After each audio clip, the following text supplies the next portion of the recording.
Hello and welcome to day one of the Australian Open 2026. Day one of 15. We're starting on a Sunday as we did last year. That way we have 3 days to get through all of the first round matches in both the women's and the men's. And it's men's action that we're picking up here.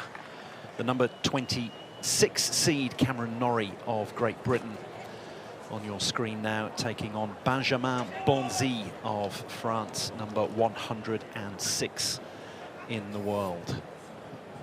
It's been a long wait for both of these players. This is the third match of the day. Perhaps you've been watching throughout the day or even throughout the night, depending on where you are watching. But it's a big welcome to you here to Melbourne Park. It's an absolutely lovely day, and there we can see this particular part of the draw.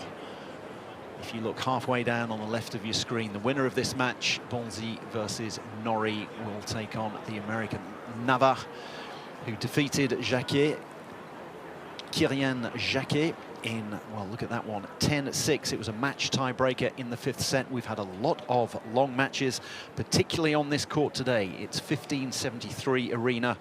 We had a men's match that went the distance 5 sets, a women's match after that that went 3 sets. No tiebreakers in any of them, but this court has been in use for 7 hours already, so it's going to be nice and hot out there. The ball kids, they're not allowed to touch the towels, so you'll have to grab those yourself. For the towels, you have the white, you have the blue. Shot clocks there and there. I believe they're also going to be on the edge of the scoreboard. We do have the video review, so 3 incorrect video reviews per set, 1 additional in the tiebreak. You can stop for most things at the end of the point. The only time you have to stop right away is if it's anything about hindrance, okay? Yeah, you have to stop right away for that. Any questions? They're letting people in after every game all around, so, okay? I have AO or Mark Edmondson. AO is called? AO? Yep. Mark Edmondson. It is AO? Receive?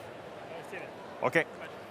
Cameron Norrie wins the toss and elects to receive. The coin, AO, for the Australian Open on one side. Mark Edmondson, the last Australian to win the men's singles title.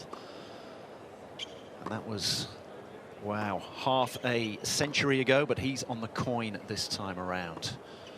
My name's Drew Lilly. Alongside me, I have Colin Fleming. Colin, we've just been saying it's been 7 hours that these players have been waiting more or less to come out on court. We found it a little bit tough as commentators, wondering when we should have something to eat. What's it going to be like for these players? Yeah, well, first of all, great to be here alongside you, Drew. It's a beautiful evening now for Grand Slam tennis, isn't it? This 1573 Arena, and you know, day one, this is the sort of court where you find some of the great matches. Obviously, the top seeds inside the big arenas, Rod Laver, Margaret Court, but here we are, 1573, and we've got Cam Norrie, who had a pretty resurgent 2025, the second part. He's got his war paint on, he's ready to go. But yeah, it'll be difficult for these players. They are probably 2 hours, I would say, maybe later than they might have expected to be on the court after a men's singles and a women's singles, but both of those matches went the distance. So here we are. They've had to sort of stay mentally sharp and physically ready, and it'll be interesting to see how they both start this match with all that considered. That's right. Play's been going on for 7 hours on this court, so who's going to be the one who gets off to the quickest start? Cam Norrie, obviously the seed here, number 28 in the world. He's number 26 seed here because Jack Draper and Holger Rune are not here.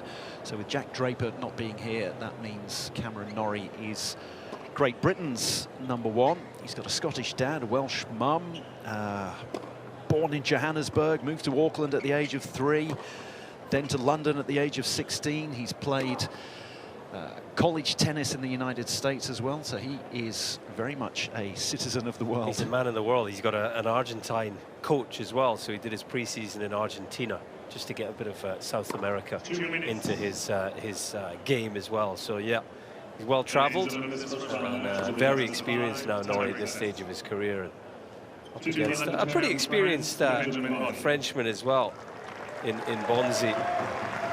You can see there they played once before, and it was the underdog, you might say, Bonzi.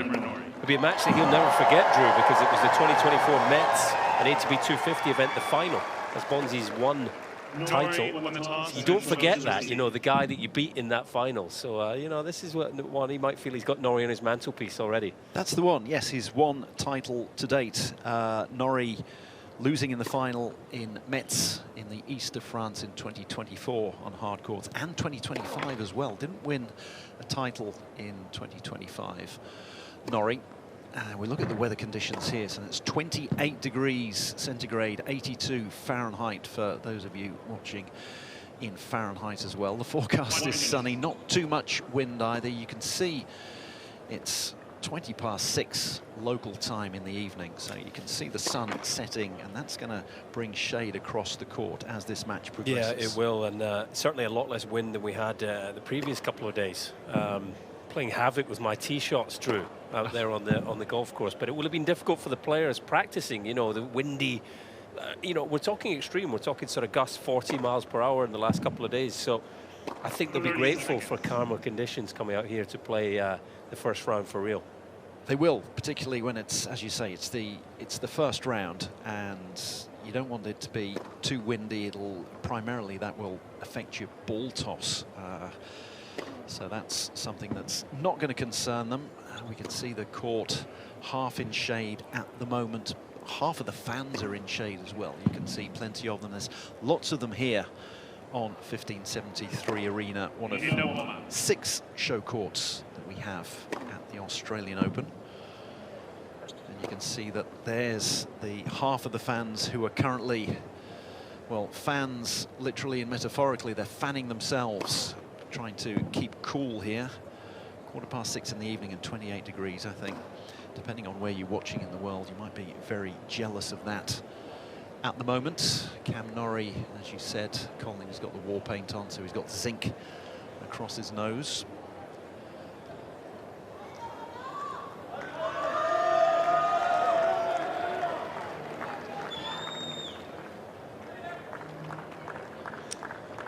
Sure he doesn't rub it off there. Well, it's quite a fitting look, isn't it, for a warrior of a player, and that's the matchup we've got here. It's a contrast in styles. Bonzi, a very attacking player, will go for his shots, he'll get to the net, he'll hit big, serve big. Norrie more of a tactician and a grinder, if you like, so this should be a fun one. Lefty righty as well, and it's the righty at the bottom of your screen, Benjamin Bonzi, who is going to get us underway.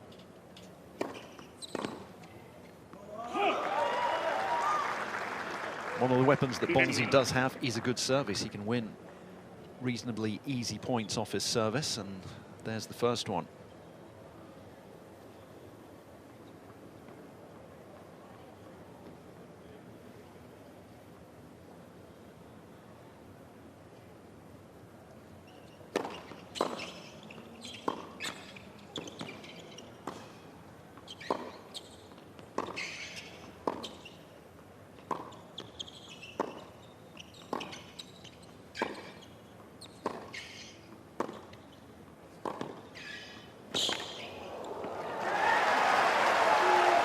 Fantastic cross-court winner there from Cam Norrie.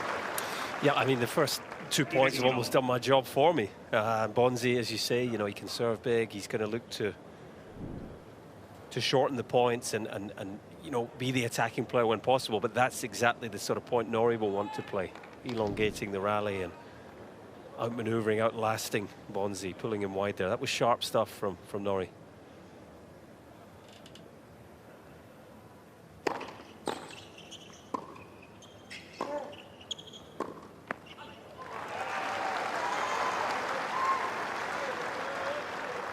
$15.30.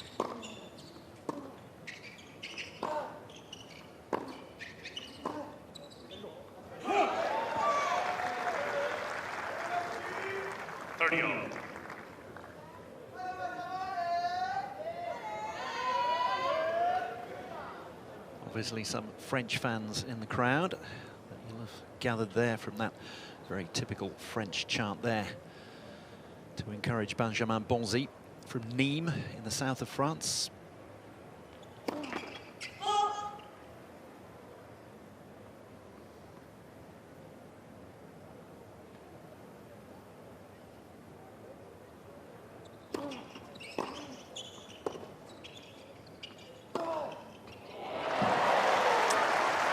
Big hit, a big fist pump from Cameron Norrie. 30-40. Wins him the point, but it'll also be a big surge in confidence. You know, you get a short ball on the forehand this early in the match and you dispatch it in that fashion. That feels very good. Sets up the first break point of the contest.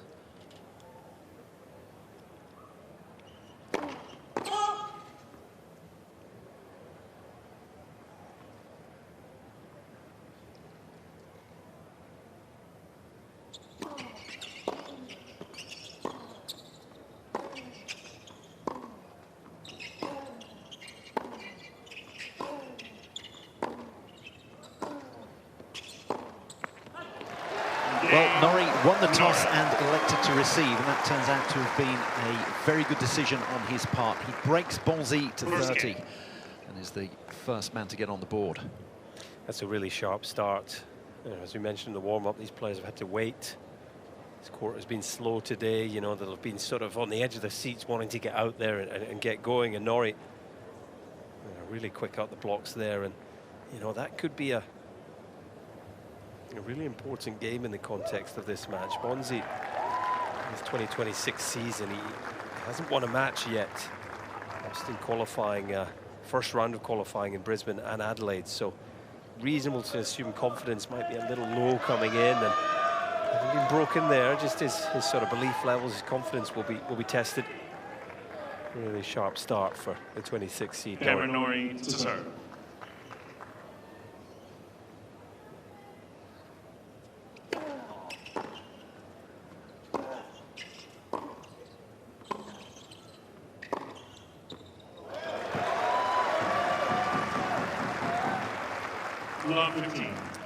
By contrast, Drew Norrie, he hasn't sort of done anything spectacular to start his season, but he's won a couple of matches, got a win over Humbert in Brisbane, and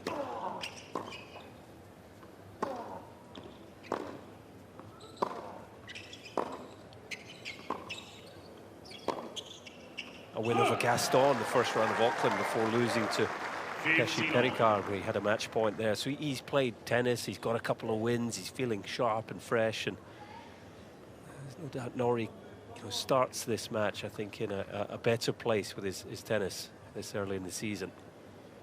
That's right, he would have liked a little bit more success, but 2 wins, 4 matches, not too tired.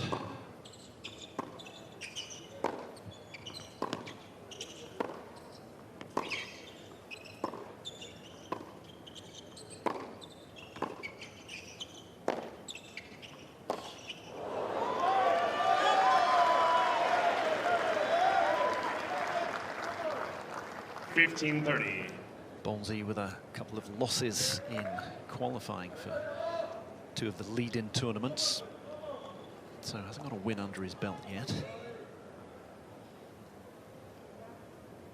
106th in the world. Bonzi's been as high as number 42 in the world. That was almost 3 years ago now, February 2023.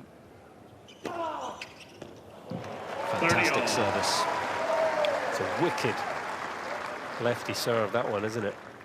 Such an acute angle and slicing away from the right-hander, who of course has less reach across their body on that ad side. So watch out for that serve from Norrie. 40-30. Body serve there, very deep, just clipping the line. Reminder that all of the line calling is done electronically.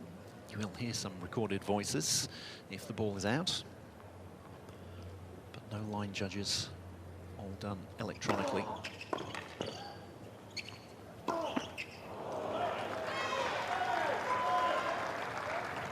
Juice.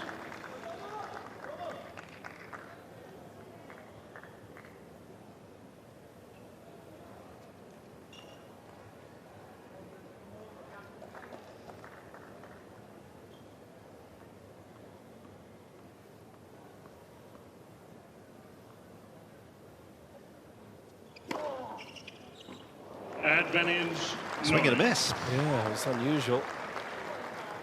You know, I always find when you play in this arena, 1573 arena, it's a sort of sunken bowl, really, and that tends to mean that any breeze will come into the court and can just swirl around a little rather than being sort of one, you know, consistent wind direction. I just wonder if that played a factor for Bonzi, but well, whatever happened, it's been a much sharper start for the British player Cameron Norrie. Perfect start, in fact. See his coach there, Facundo Legones, in the was in the green cap, the purple T-shirt. Former college teammates and well, very good friends, as well as having that professional player-coach relationship.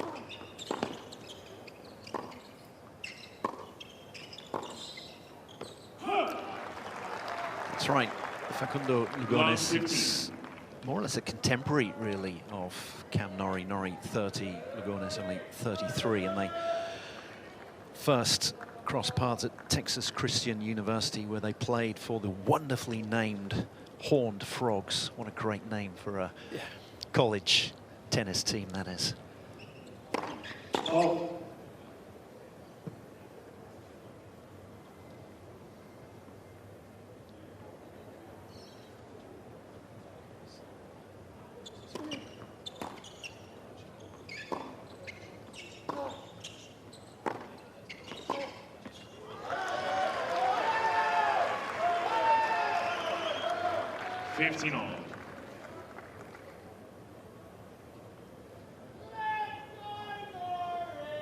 Very recognisable figure there, the coach of Bonzi.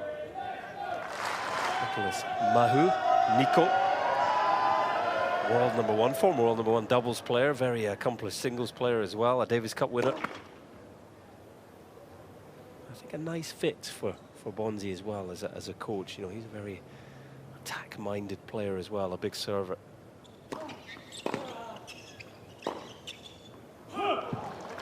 He's primarily had a reputation as a doubles player, Nicolas Mahou, other than the one thing that he's known for in terms of quiz questions, that 70-68 final set against John Isner at Wimbledon back in 2011.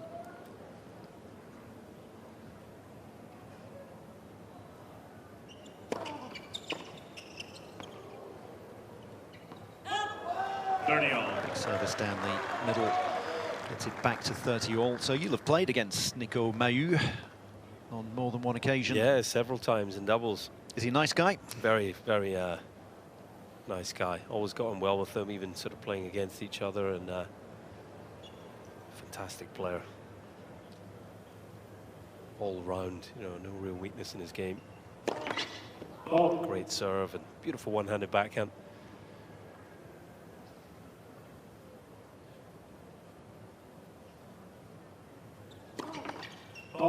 Yeah, just signs for Bonzi.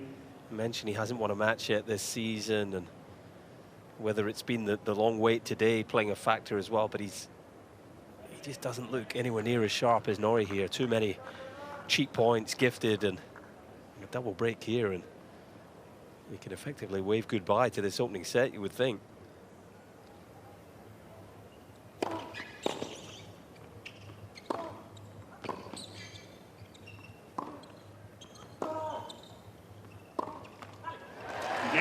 There is the double break, and the number 26 seed, Cam Norrie, has 2 breaks to his name, leads 3-love in the first set.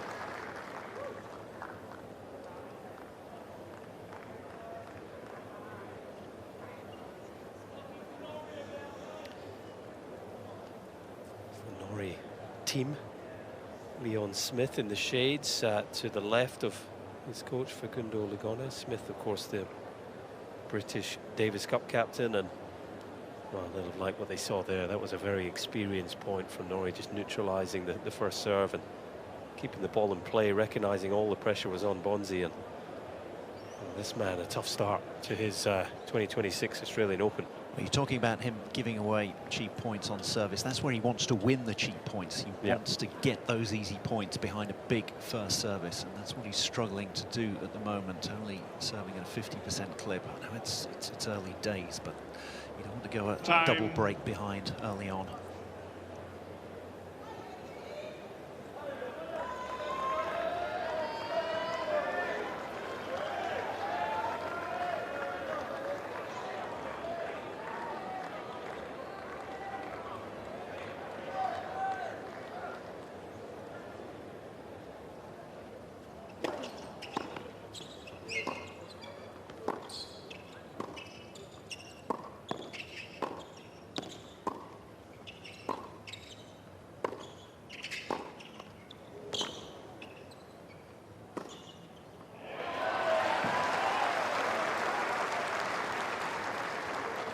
$15. You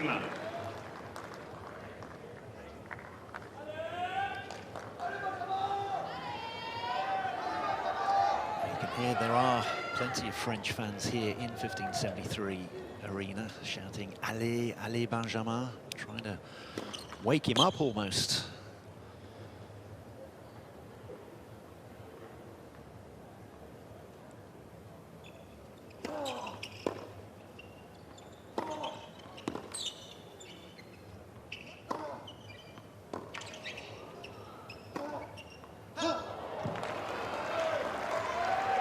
Just dragged it wide.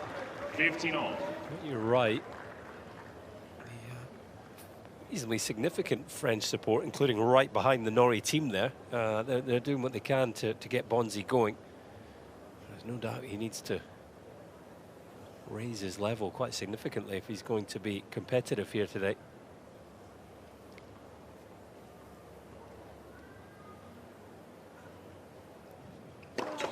Let's Husser.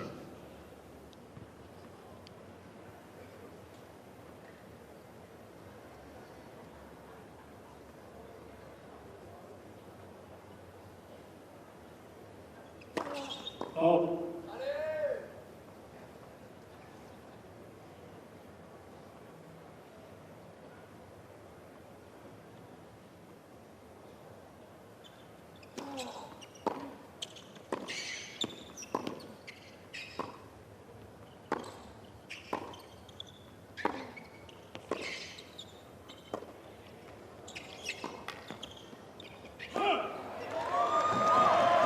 A bit of good fortune goes the way of the Frenchman.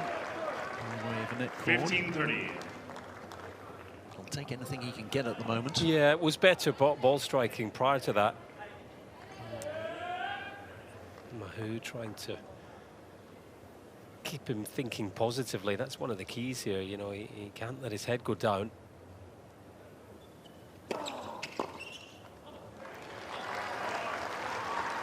You know, you see a return like that, a chip return, you know, the fundamental reason for chipping a return is to put it in play, you know, and he's missed this by a... It's a rally ball. Yeah, he's just looking to chip it back and get into the point. He's missed that by a reasonable margin. It just shows he's not really feeling the ball as yet. Oh.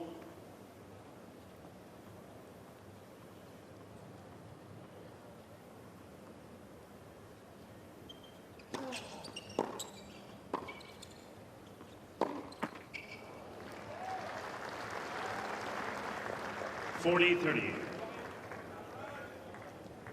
Shaking his head and looking around at his corner. You know, Norrie, though, he's been around the block enough times to know that, you know, opponents can suddenly start to feel a lot better or can only take one point, one shot sometimes. So he's doing his job. He's keeping the intensity high, and you want to keep the intensity, get as far ahead as you can before the opponent settles. Oh. He's lost his rhythm on first service at the moment, though.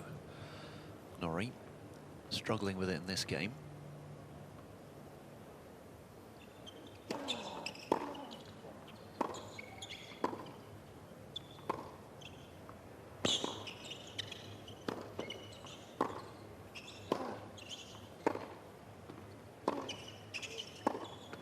Once you get into a rally, though, you will always back Cameron Norrie against most players, in particular against one who's ranked outside the top 100 in the world. So that's 2 breaks and 2 holds.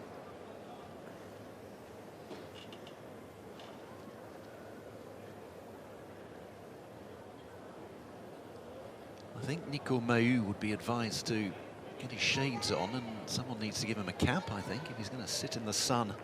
He's going to be in the sun for a fair while longer. He'll be hoping that his player turns things around and keeps this match going for a while longer.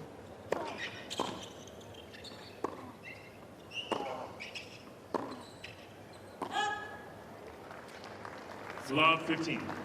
10th unforced error already. 7 of them off the forehand for Bonzi. He's really struggling on that wing in particular.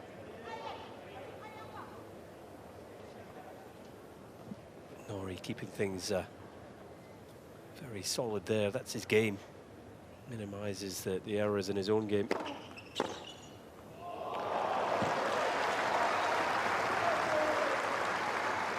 Love 38.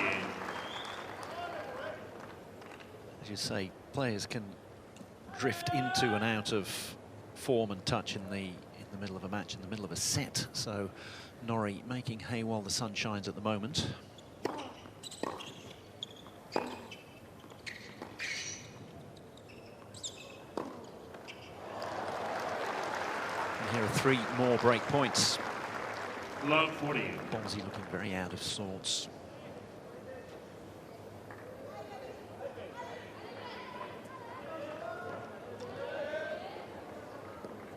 He can't just write this first set off. He needs to play himself into a bit of form. It's best of 5 sets. 15-40. Yeah, it looks like he's thinking quite negatively at the moment. Bonzi, every point he loses, there's a look to his team. But you're right, he needs to try and dig in, find something as quickly as he can.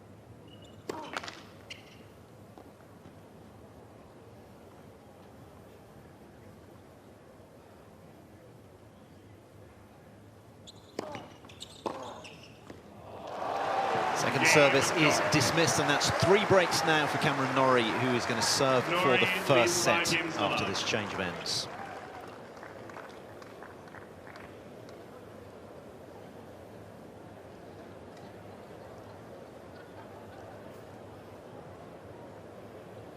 Very quick look to his coaches there, and then just a little bit of a nod, and yeah, keep on keeping on.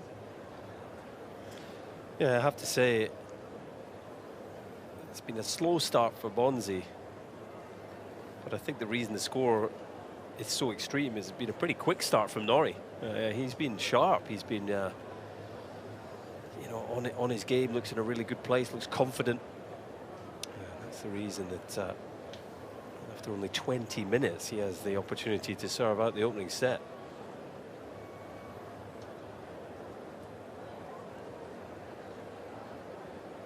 Time.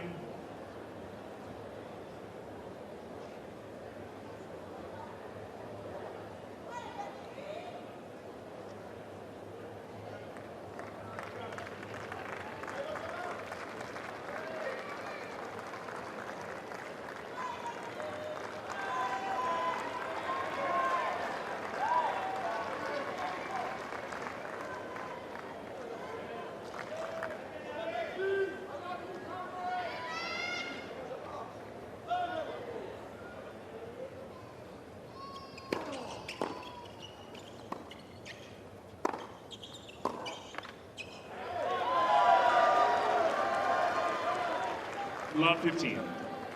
French crowd, or the French contingent in the crowd, celebrating every point that goes Bonzi's way. There haven't been many of them in this first set. They'll have had a long wait as well.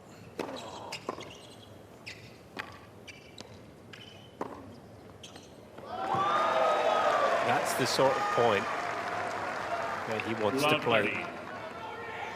Just the 4th shot of the point, and it's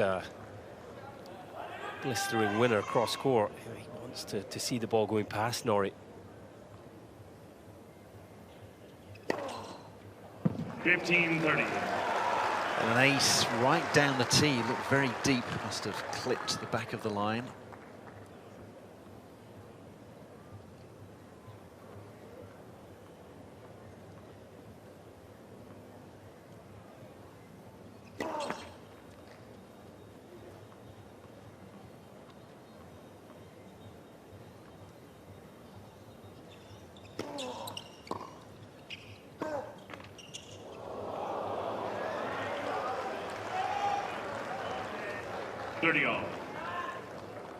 That cord goes the way of Norrie that time around, and that was a dead set winner. That was just crept over the net and died.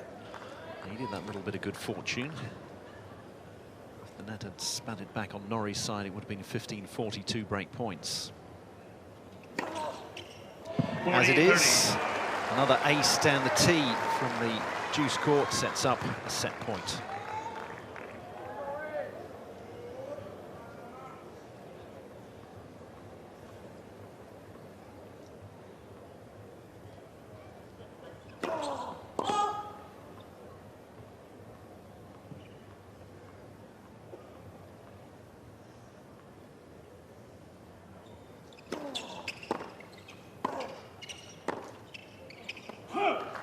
Great depth of return from Norrie, another unforced error from Bonzi, and that's the first set. 6-love to the number 26 seed in a mere 24 minutes.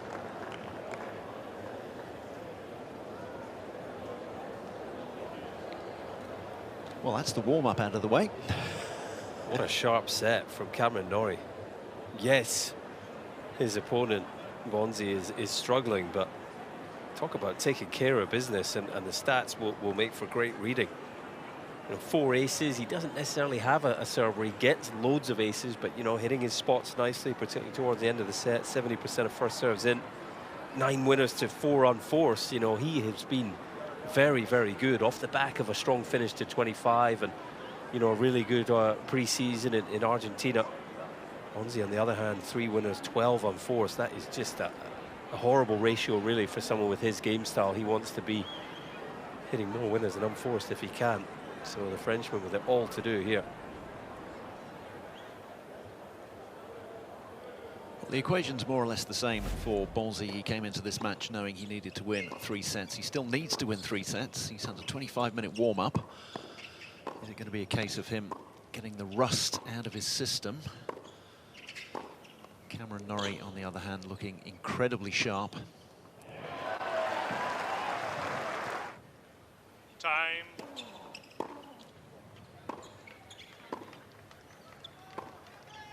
And it's going to be Bonzi to get us underway in the second set.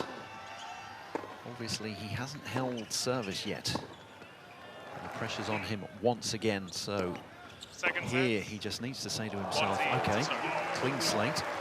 This is where the match starts for me. This is where I hold service. Yeah, I agree with that. I think, you know, it's okay. Let's get going now. It's best of 5, plenty of time. But, you know, it might sound a little crazy, but this is a big game for Bonzi. He has to hold serve right now.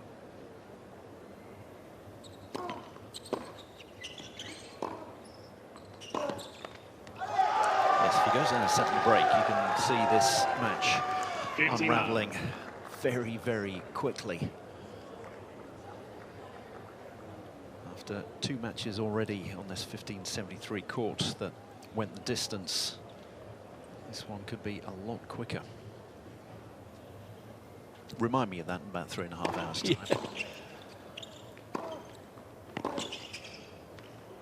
That's a nice move. It's the first time he's come into the net. He hasn't had the advantage, exactly the opportunity now, but it's the first time he's come into the net. He's comfortable at the net. He's a decent volleyer. Now, obviously a shorter return that gave him the opportunity, but yeah, he has to start bringing some of that sort of positivity into his tennis and looking to make things happen. There you go. That's much more like it. 40-love. Service +1. That's what every player wants to have. It's what he didn't have at all in the first set. And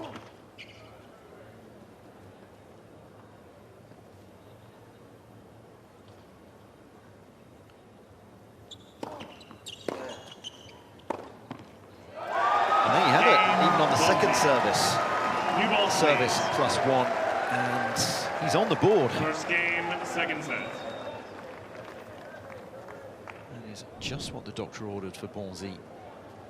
Particularly the fact that a couple of those points were on second services, but dispatched the third shot of the rally for winners on a couple of occasions, so he's going to change ends. Finally having got underway. Yeah, it was a big game for him. Needed to win it. The way he won it will feel good as well. It's just, you know, a long way to go, but that's a step in the right direction at least. You can see he's got his fans behind him.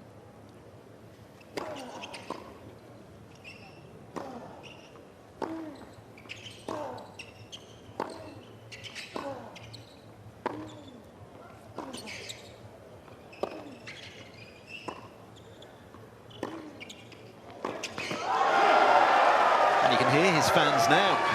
They're the ones at the Yarra River end. There they are. Lot 15. Tribune Bleue, so the blue stand. They have turned this Yarra River end of 1573 into the blue stand. They're getting something to cheer about at last.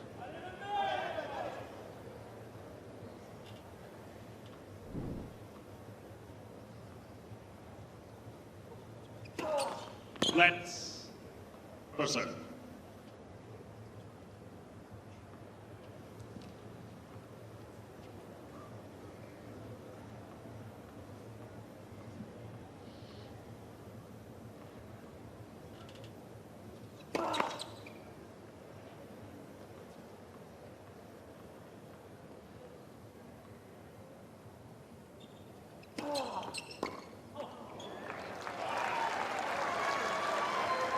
$15 all.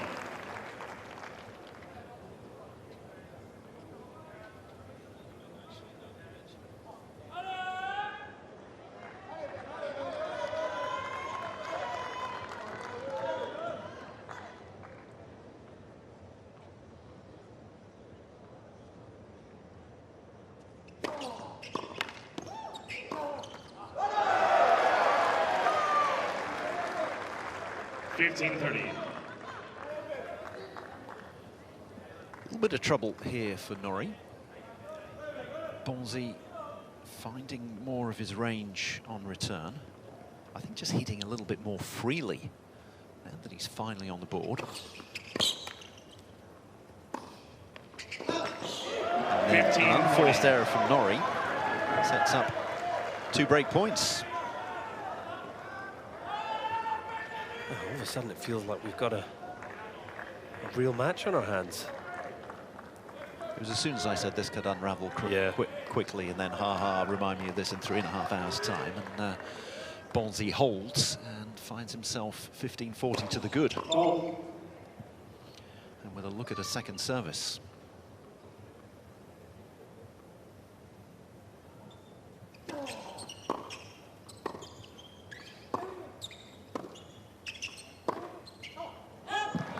It's a loose one. That was a chance. Attackable forehand in the middle of court. It is awkward though when you're playing someone like Cameron Norrie. You know that Norrie loves to lengthen the points and will quite happily grind it out from behind the baseline. Maybe you start to snatch at things and try to create opportunities where there aren't any. Still a break point though, still an opportunity for Bonzi.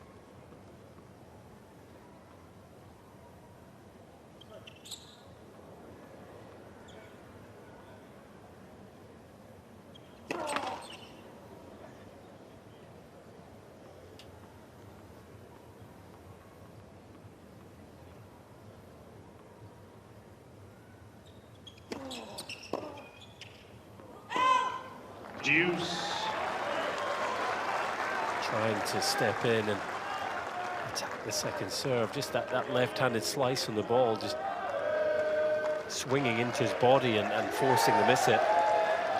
It's two chances really for Bonzi on the break points, and a couple of errors letting Norrie off the hook. He's got a third chance here. That's a slack one from the Brit. That's twice. He gets the first service in, and then an unforced error on the forehand, trying to do a little bit too much with the forehand, trying to really paint the corners.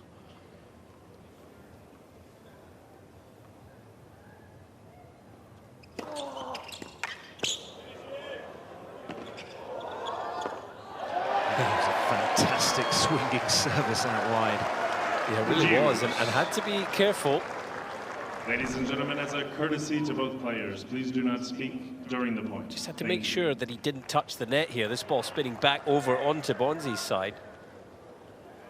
And he kept his composure.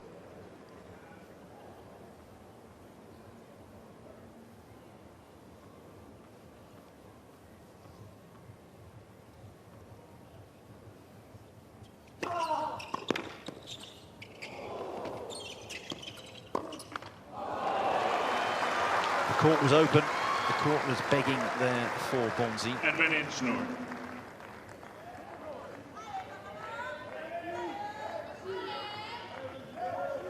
So that was the first juice we'd had in this contest. None in the opening set. That was 3 holds and 3 breaks for Norrie.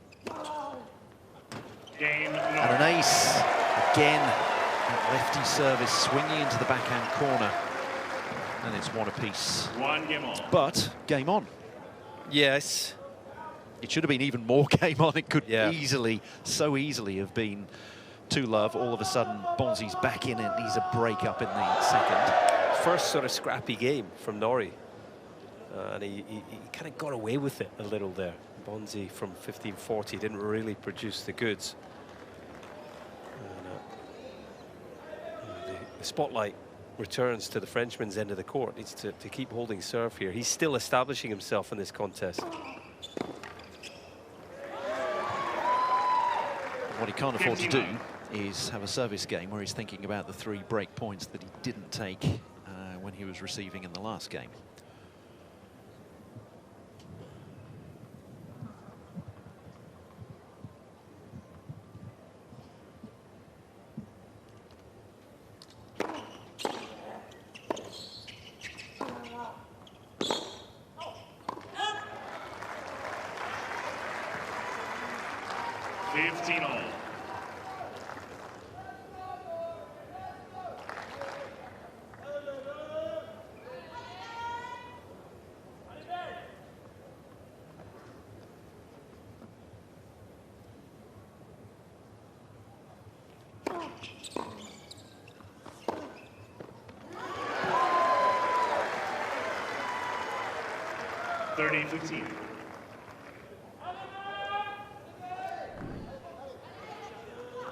Body serve from Bonzi.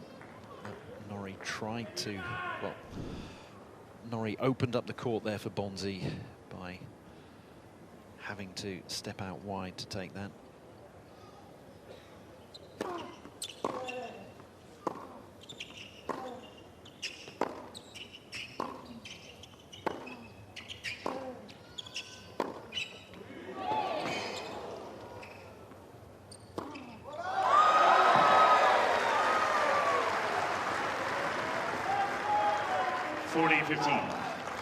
He's starting to feel a lot better, isn't he, on the court?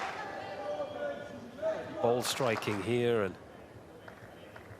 it's a difficult shot to go for. This next forehand over the high part of the net, this is the one that really did the damage coming here.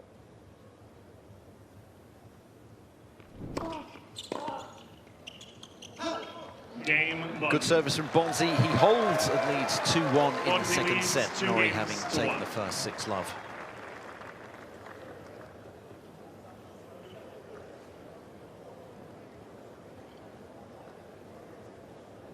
Amazing, isn't it? You know, I mentioned it in the first set, just how quickly things can change when a player starts to gain some confidence. Bonzi all of a sudden Plenty of first serves going in. He's started this set with 4 winners, 2 on 4, so he's now positive in that ratio, and just feels like a completely different match already. He was -9 in the first set, wasn't he? 3 winners to 12 unforced errors, and now 4 and 2 are +2. And now it's an advantage having serve first, because if you're serving well, you're holding, you're always the one with your nose in front.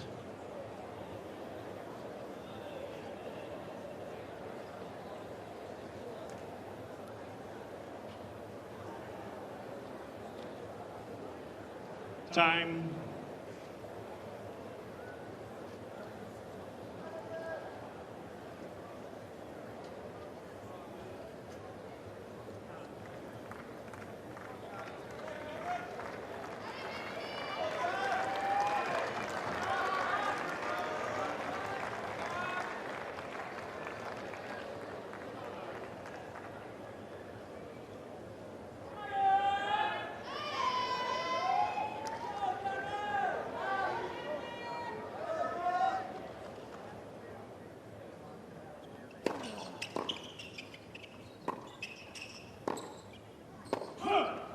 $15 left.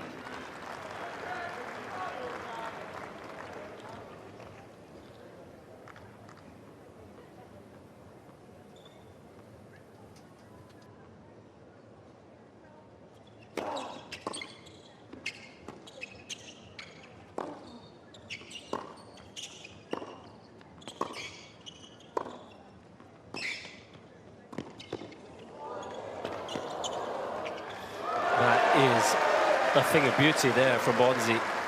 Brilliant all-court tennis. 15 all. Sort of point his coach, Nico Mahou, would have been happy with. Lovely little soft hand on the touch volley there.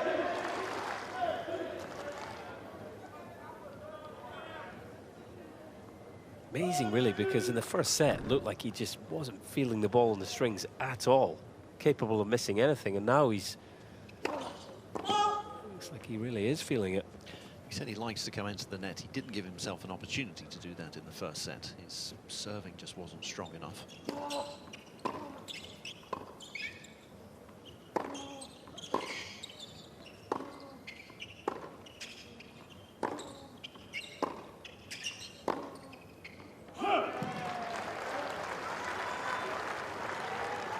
$30-15.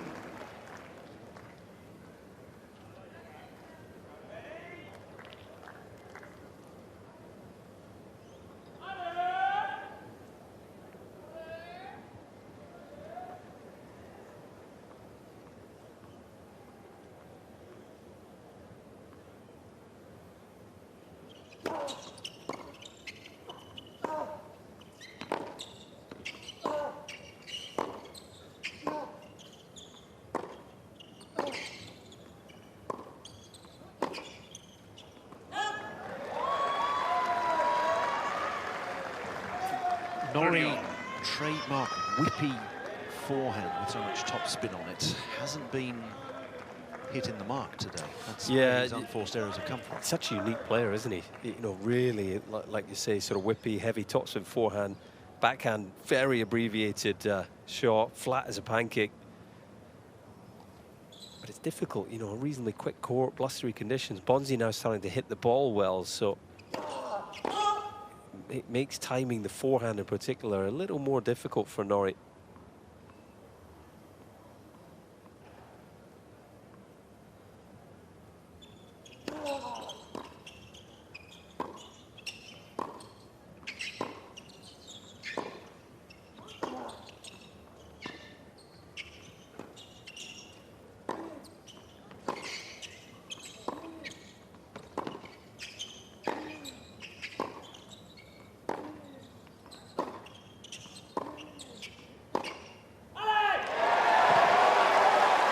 Best rally of the match so far.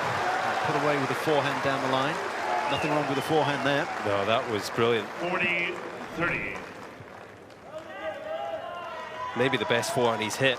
There was a big one early in the first set, but this was just a world-class change of direction, really. Easy to mistime that. If you're slightly late, you're going to miss that wide. That was perfection.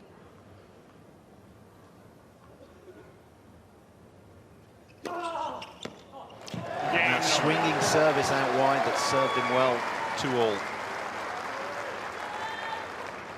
2 games all. Not the fastest, just over 100 miles an hour, 168 kilometers per hour, so 105 miles per hour, but it's all direction going away from the right-hander's backhand, just swinging away, almost going down the entrance tunnel. Yeah.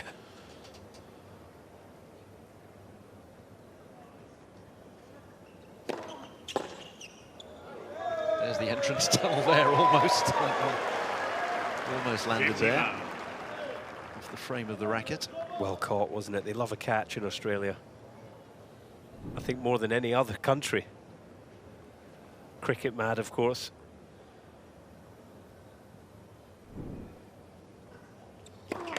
They've been starved of cricket after England's performance, haven't they? Didn't get many days of it. Exactly, 2 of the test matches finishing in 2 days.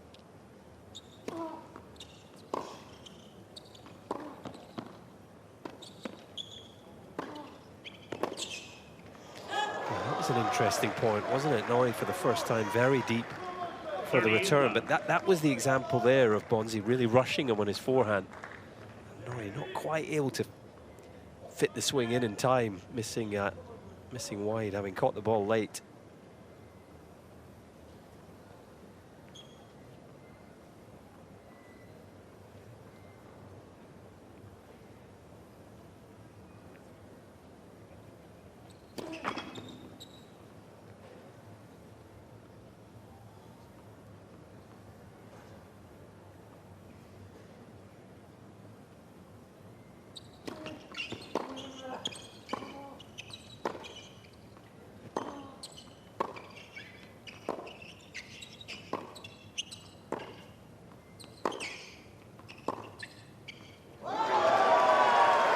Bonzi absolutely dictates the point there, moving Norrie left and right, and then picking his spot.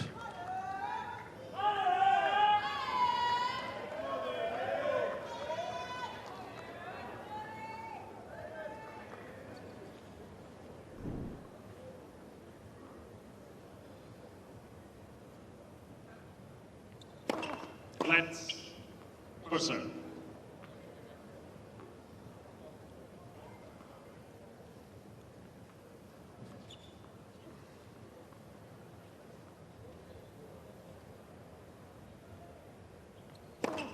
Oh.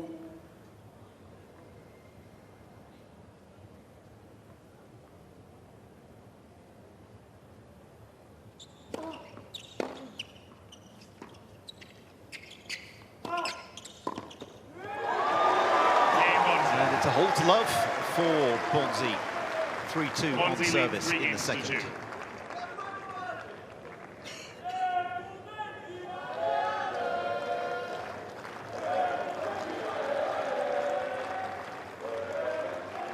Well, he had a couple of chances, Bonzi, to break the Norrie serve in the second game of this set, but other than that, it's been exactly what he needed off the back of a pretty disastrous first set for him. Steadied the ship, established himself in the match.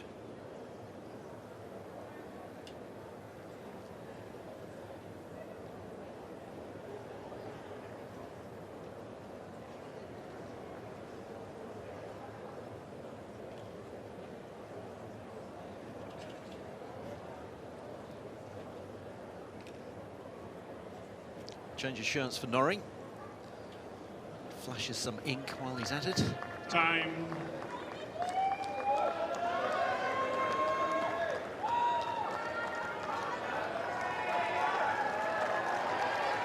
And he comes to serve, 2-3 down.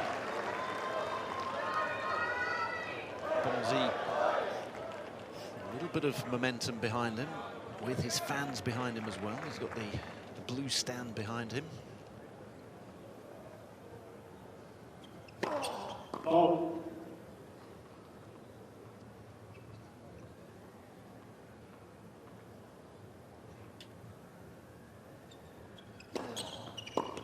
Oh, 15 left. Invasive action required there. Yeah, it's about as late as you can be on a return. The umpire was in the firing line almost. Nothing personal. If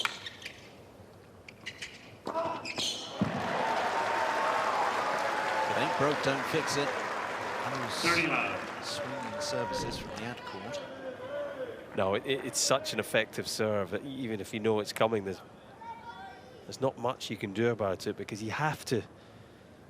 You can't just go and stand all the way out in the tram lines. You have to cover the middle to some degree. This has been a really strong game for Norrie. Coming to the net. 48 love.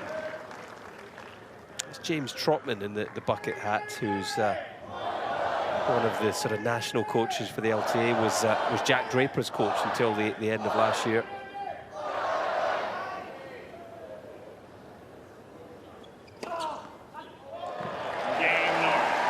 To love. That was, well, down here in Australia, that was almost Kyrgios-esque. How long did that take? 1 minute and 20 seconds.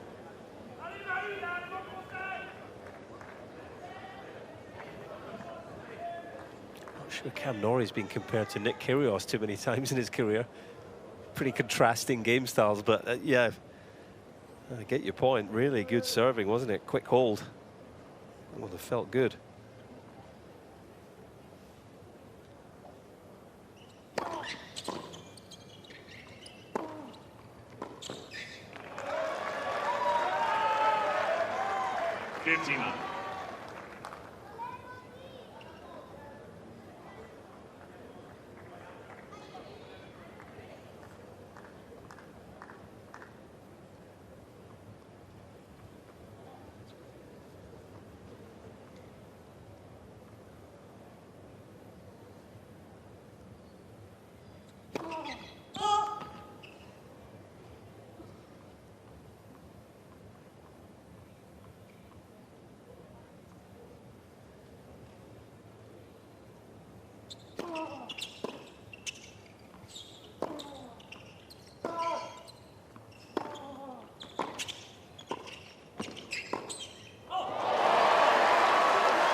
A stunning pass from Norrie. Not an easy pass either for a player who has a very flat backhand. Not a lot to aim for. Yeah, to go down the line here over the higher part of the net. Pretty low ball as well. You can't time it any better than he did there. Looks round at his coach and said, "Did you see that?"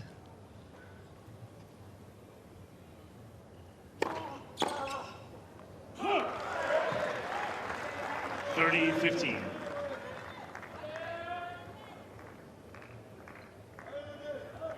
First serve really starting to not only go in for Bonzi, but you know, do the damage. He's won 9 of 10 first serve points in this set so far.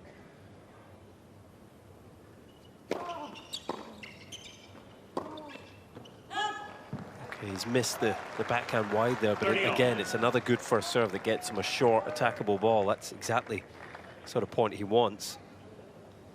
Needs to be careful here, though. Already a set down, 3-all, 30-all. Yes, he's built himself into the set here, but if he loses the second set, then he's in real trouble.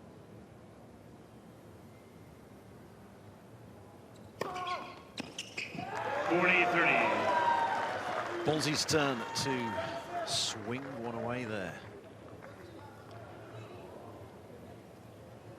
That one arcing away from the left-hander. Just what he needed.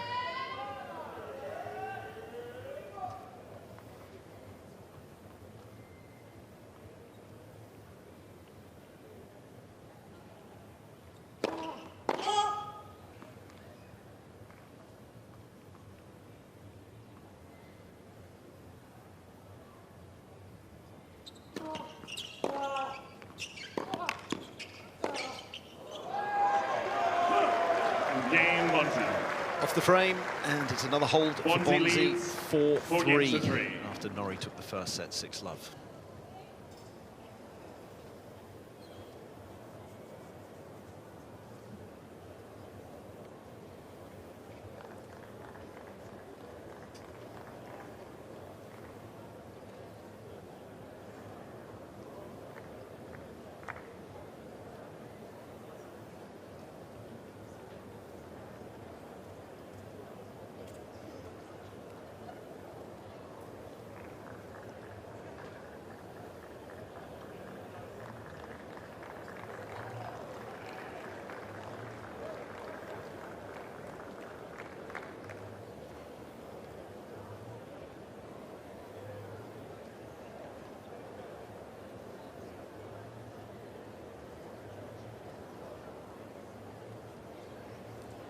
Time.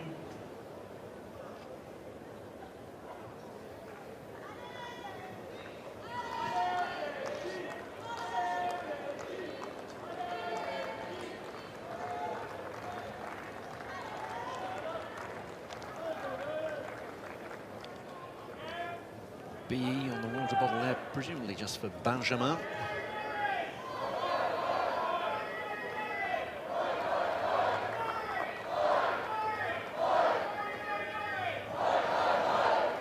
Well, there we go, we're getting Norrie, oi, oi, oi. The Aussies in the crowd getting behind the Kiwi Brit.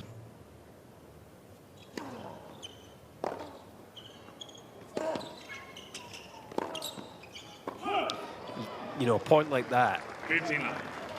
you just get a sense of tricky playing conditions still. You know, blustery. Return was mishit by Bonzi. Came off with extreme topspin at an angle. Norrie did well to just get there, keep the ball in play. $30 love. You know, the shadows across the court. It's largely in shade, isn't it? But it's sort of the ball coming in and out of brightness. Well, the shade's moving, and the shade is shape-shifting almost. It's with the canopies that we have around 1573 Arena. 40 love. A couple of aces in a row, though. Painting the corners. Yeah, he's actually settled into a really nice rhythm on serve, Norrie, the last couple of service games. And when you consider the conditions, he's managing them very well. We just saw there 9 aces for Norrie, 2 for Bonzi.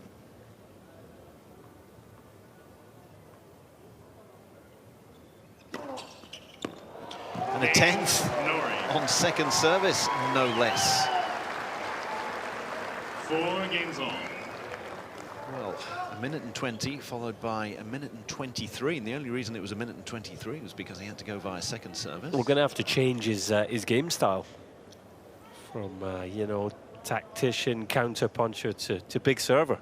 Yes, the baseline grinder all of a sudden is getting the free points on service. And the fact that you can get through your service game so quickly puts pressure on your opponent. Yeah. They've had a break of the grand total of a minute and a half. And all of a sudden, here they are having to hold service again.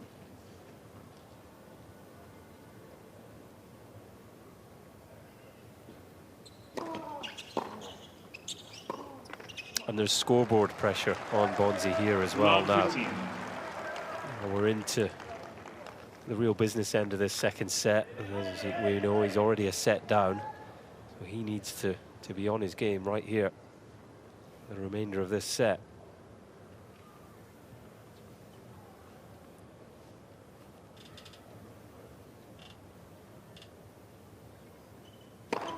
Oh.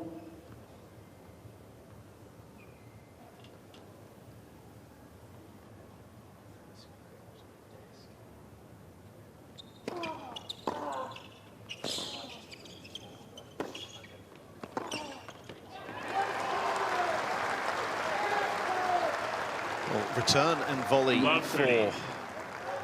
Norrie. Scampered into the net there, putting pressure on his opponent. Yeah, I love that play in that moment. You know, just as I said, the scoreboard pressure on Bonzi here has to hold. Suddenly Norrie's coming at him off the second, making him panic, and big moments now.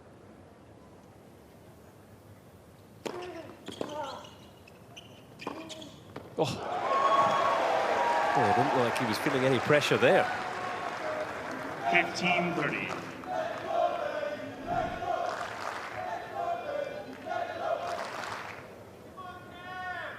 Normally when you play with an angle like this, you've got to take a bit of pace off the ball, but Bonzi just gunning that one.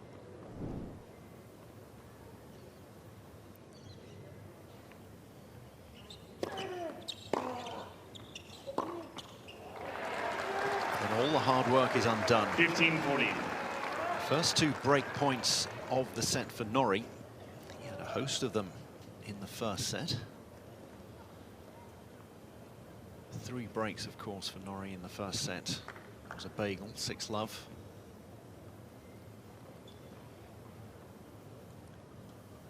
The only break points we've had have been in favour of Bonzi.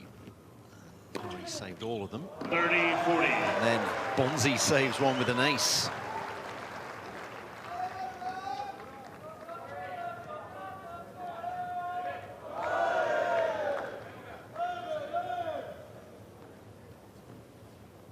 He needs another one of those, though.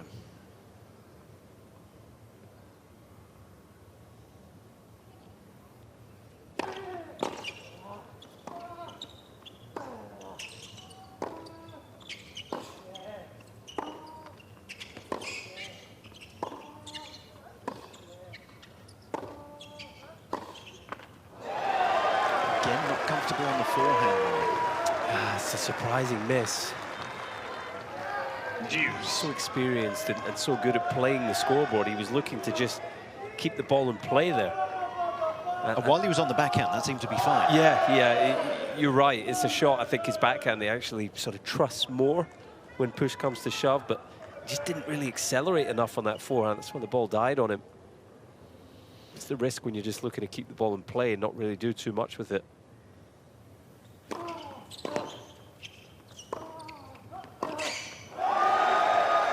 3 points in a row for Bonzi. Advantage Bonzi.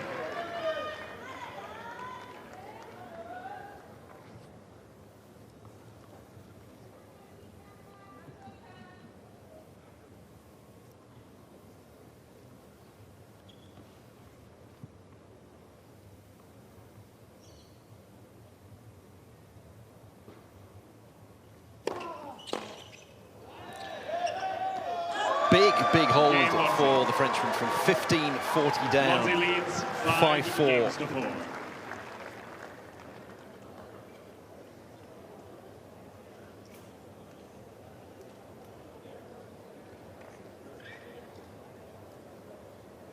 Well, both players have had their chances to break in this set. Still on serve as yet. Fans have been flocking in on day one of the Australian Open at 2026. Yeah, sellout on around the grounds. It's been a warm day. Started this match at 6 in the evening and it was 28 degrees. Temperatures tend to peak around 3 o'clock in this part of the world. Things cooling down a little bit now. This is 1573 Arena. 6 show courts that we have here. It's alongside Margaret Court and Rod Laver. Time. ANZ Arena to our left now. What was Court 3 and is now the ANZ Arena. There's the Kia Arena as well, which is always a popular one for fans to watch Aussies. All of the Aussies tend to be put on there, as is the case with John Cain Arena. So Norrie serving to stay in the second set.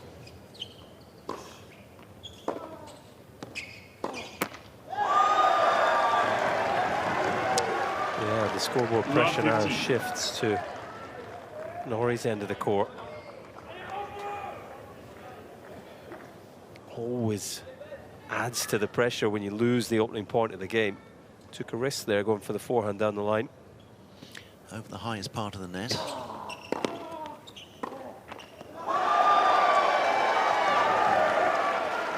Love 30.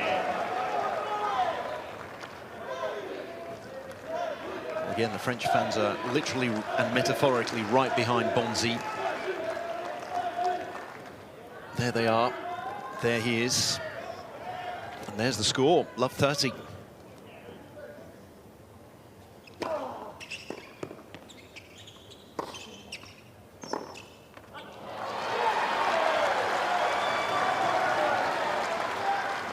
$15.30.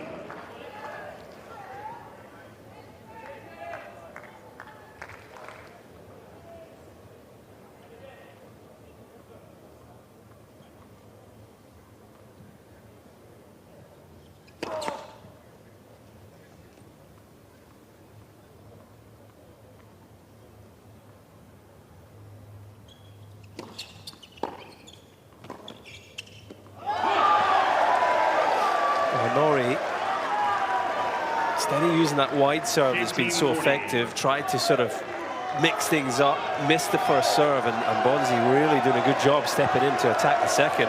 What a moment this is now. 2 break points, 2 set points. In the previous game, it was 15-40 on the Bonzi service, and he rattled off 4 points in a row. What can the Frenchman do here?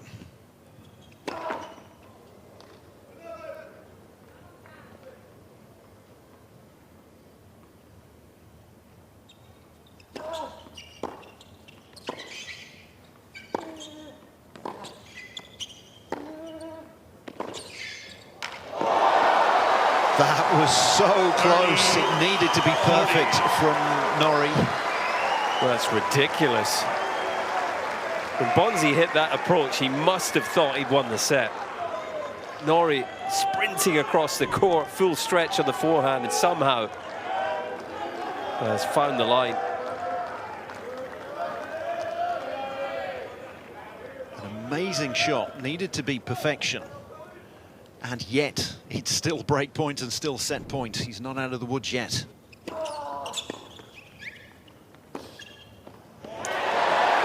excellent.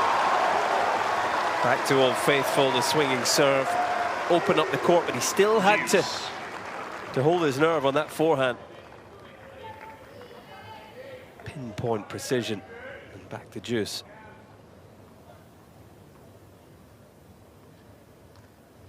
Bonzi needs to keep his focus here.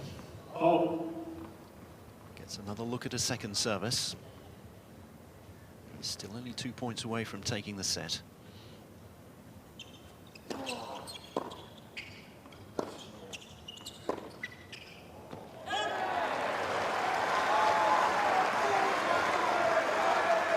Advantage, Norrie.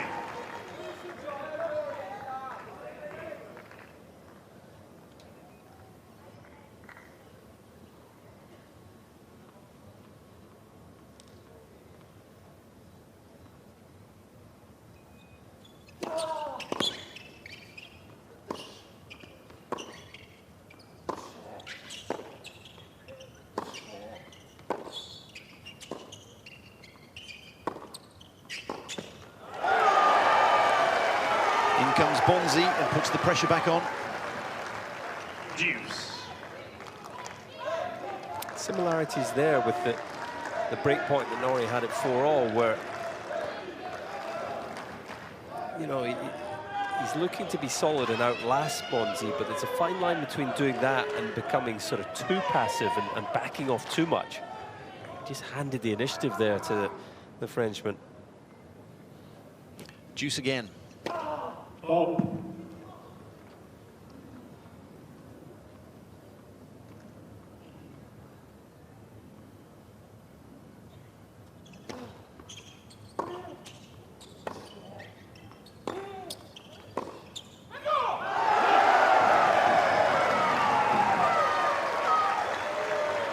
Advantage, Bonzi. It was a reasonable second service from Norrie, but again, passive after that. You can see that this game has gone on over 5 minutes. It's been the longest game so far. It's a third set point for Bonzi.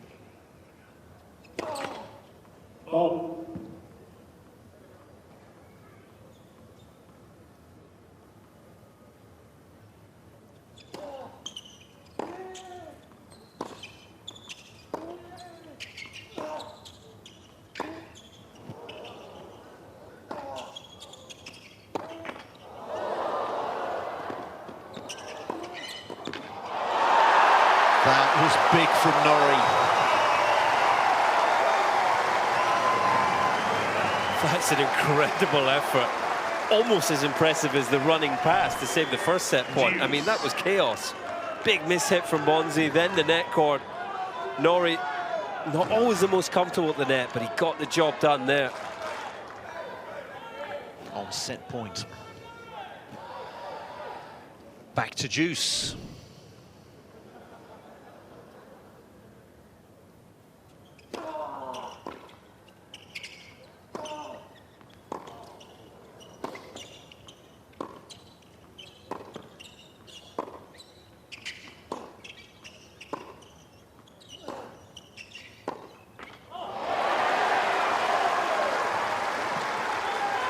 to dig deep here, Norrie. He hasn't really been pushed so far. He's used to digging deep, though, isn't he?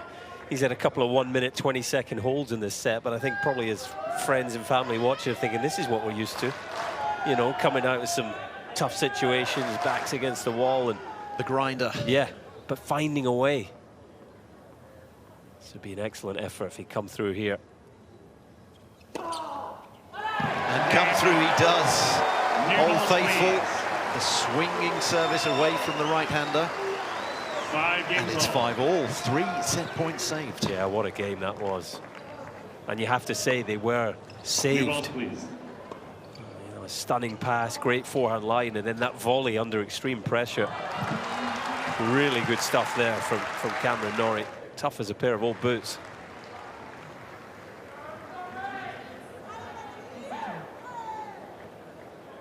New balls into play here. That'll just quicken and liven things up again.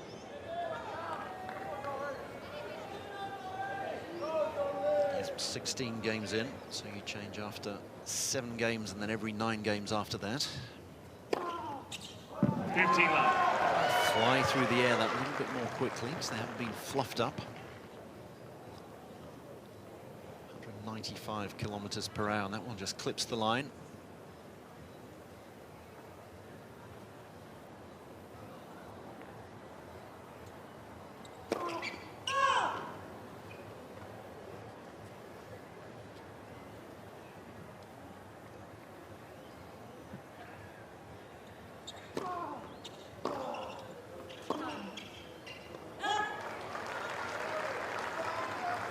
All.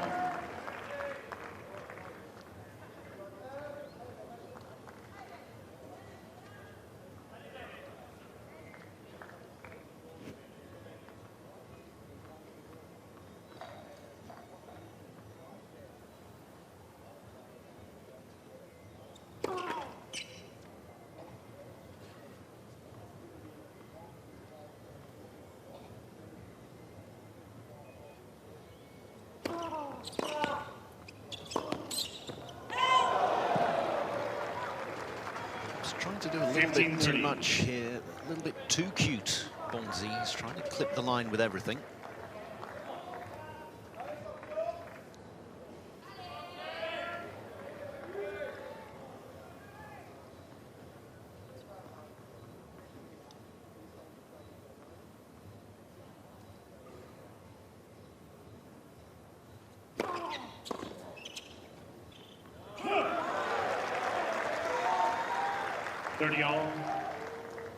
Welcome free point there from Bonzi's point of view.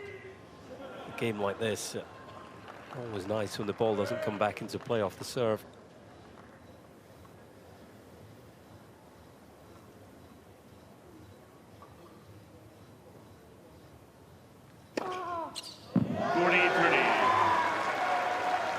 Even nicer.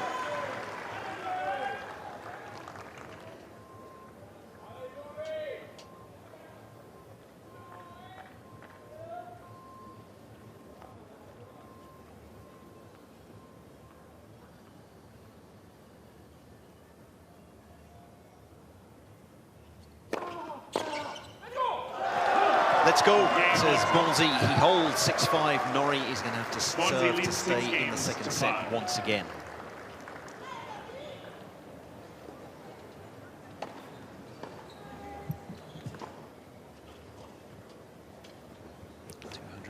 Kilometers per hour. Last service. What a contrast between the two sets. 24 minutes, 6-love first set for Norrie. As yet, no breaks in this second. The most likely destination, a tie break.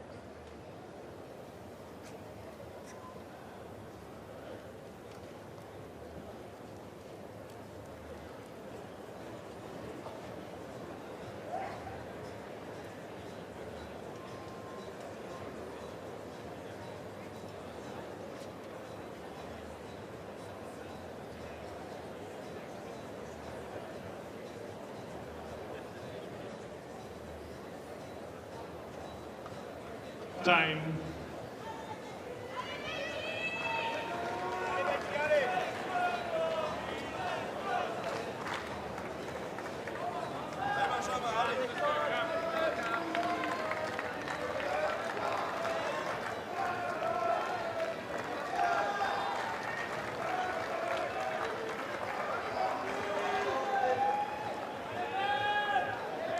Ball's still relatively new for Norrie. You can see him choosing the one he wants for this opening service as he looks to stay in the second set and take us into a tiebreaker.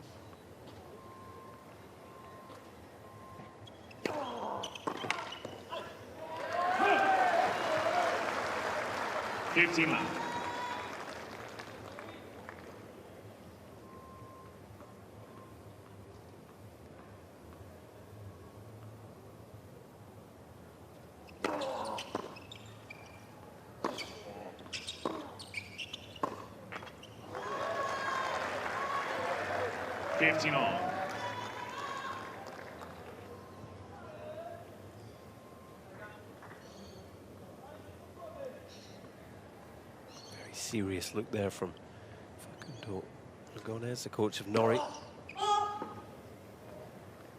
He recognises himself. He's the most serious member of the team, likes to get down to the hard work.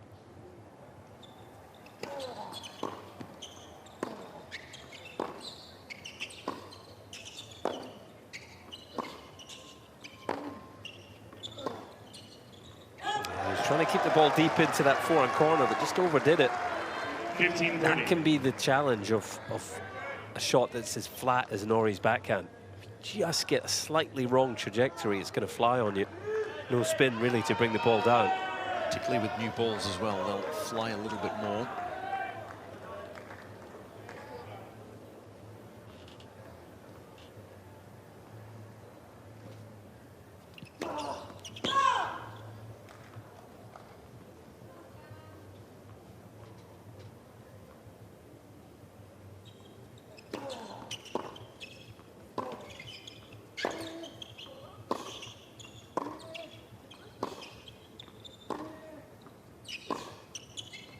Same thing there. He's overcooked it, trying to force the issue with the backhand, and he finds himself 15-40, 2 set points down again on serve. He pulled a rabbit out of the hat again.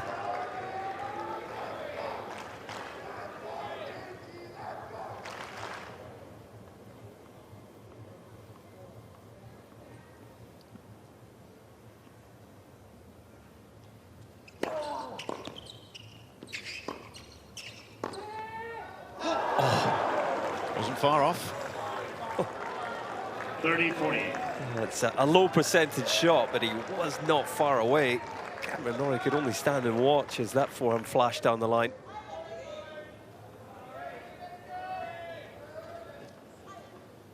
Another set point saved. Another one to come. Swinging service out wide. He changed it up into the body, and I don't think Bonzi was expecting that. Juice. Nice variety there.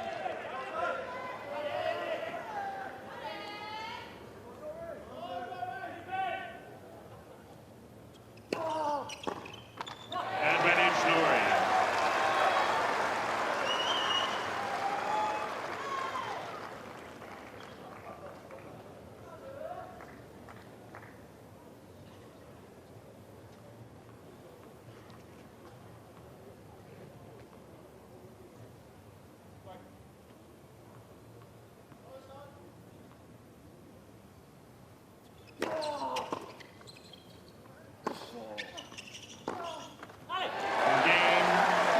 Again from 15-4, 4 points in a row.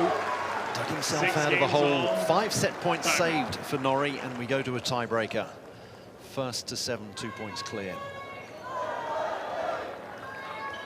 What a competitor this guy is. Doesn't give an inch. Really held his nerve impressively in this set. Both players very similar win-loss percentage in tie-breaks in their careers, both at 46% of tie-breaks won at tour level. Yes, neither of them's an absolute machine on tiebreakers. You'd say that Bonzi has the slight advantage when it comes to the service.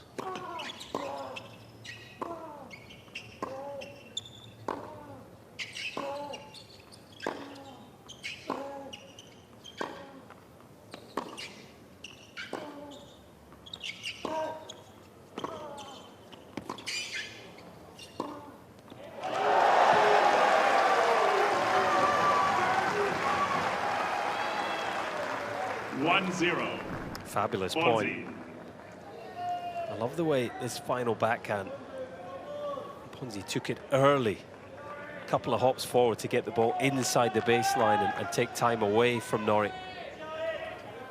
Excellent attacking play there.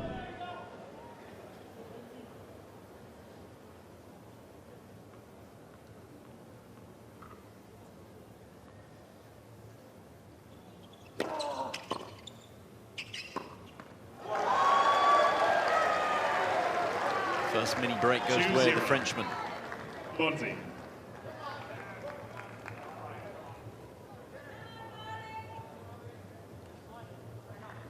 Three services in a row from the ad court on the left. Two of them came off very well at the end of the last service game.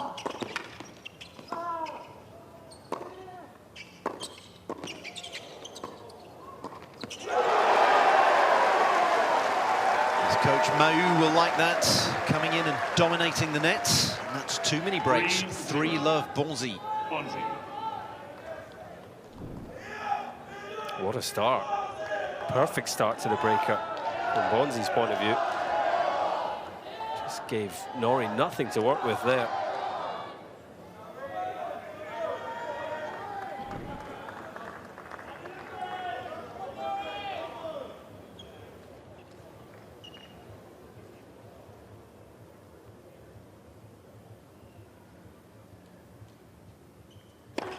Oh.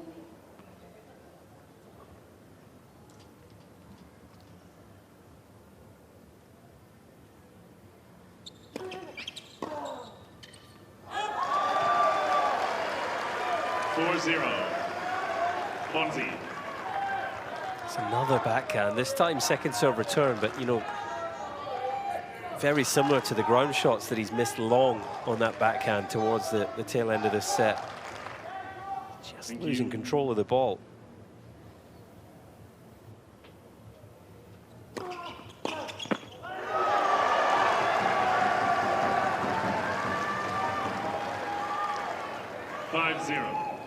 Bonzi.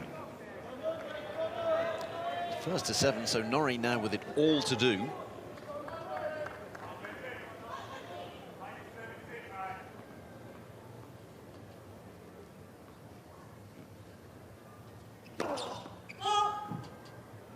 Tries to go back to the swinging service, and it doesn't come off.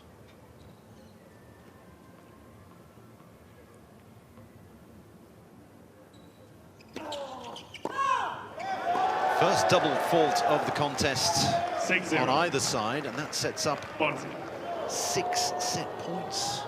Where has this come from? Yeah, after all his hard work, his good work to stay in the set, Norrie will be bitterly disappointed with this breaker. But you have to say Bonzi's come up with some really good stuff, hasn't he? And particularly off the back of a disastrous first set.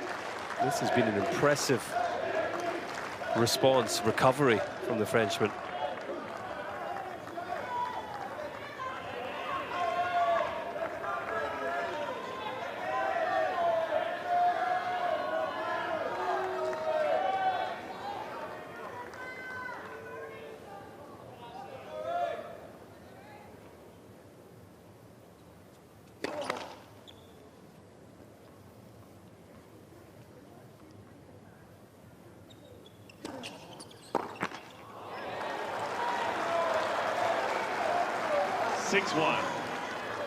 Bonzi.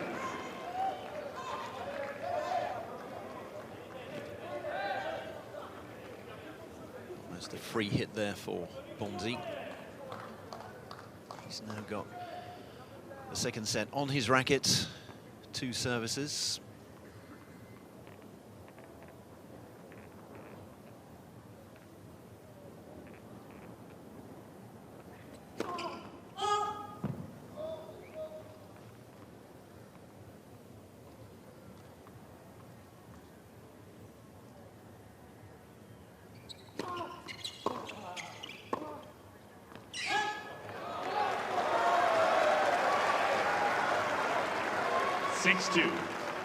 Bonzi.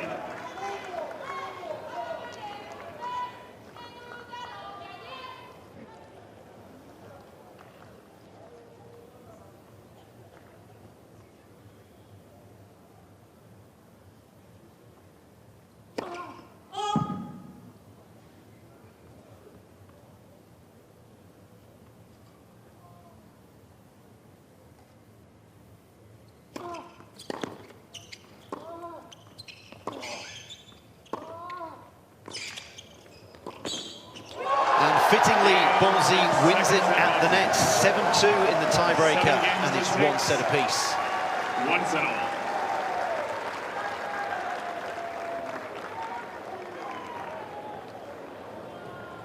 It's 1 set apiece, and it's game on. Felt like a must-win set, a must-win tiebreak for this man, Benjamin Bonzi, and he's won it with some really good attacking tennis. What an upturn in his performance.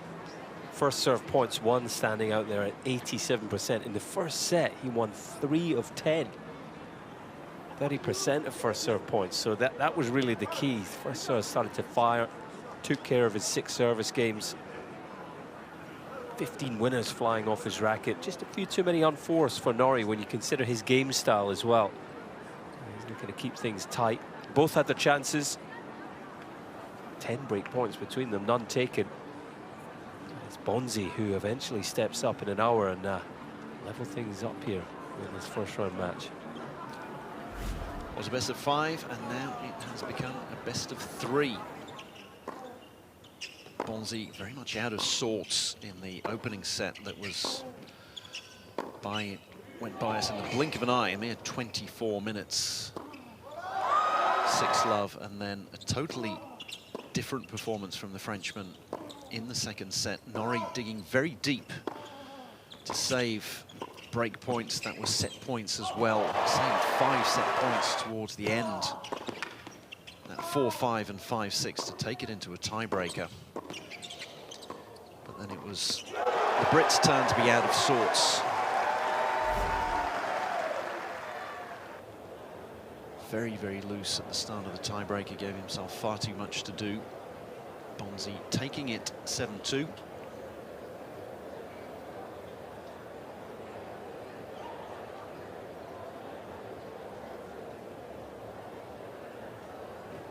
Norrie has disappeared off for a very quick bathroom break. I think, yeah, around 26 into the match, but probably I think needing to just take a moment longer to get over that tie break. Very disappointing from his point of view.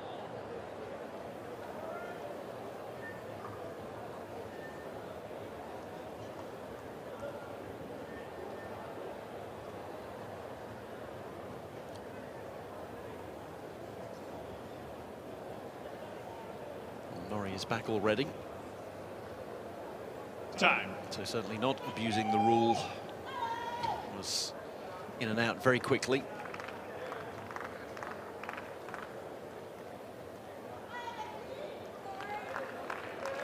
Glad to see that it was just a very quick bathroom break.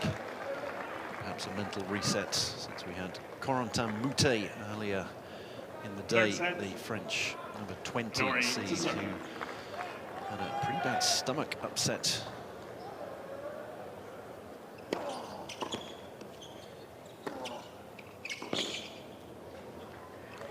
Well, this effectively now a best of 3 set match from this point onwards, and it'll be interesting to see how the early stages of this third set go.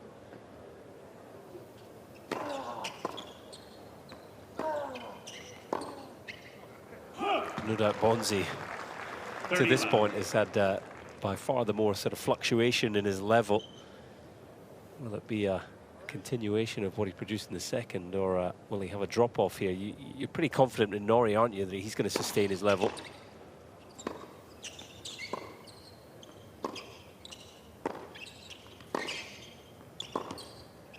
Oh. He's quite happy to hit those backhands over the high part of the net.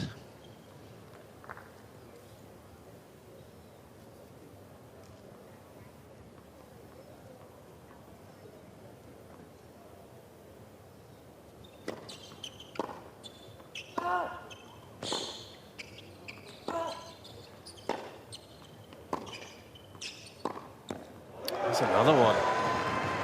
And you can't really defend against that, because 30 all.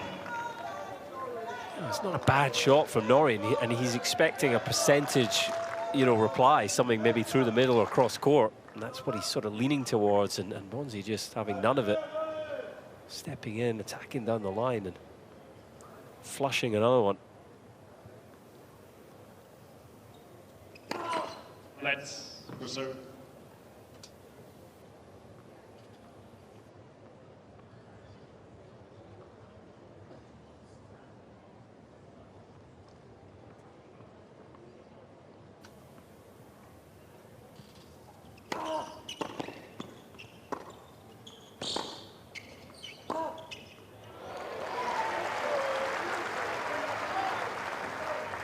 That's one way of taking the backhand down the line away from your opponent.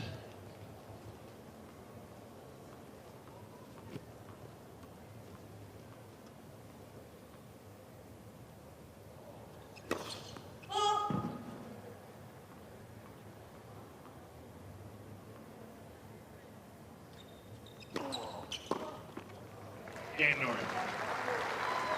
That's what Norrie needed.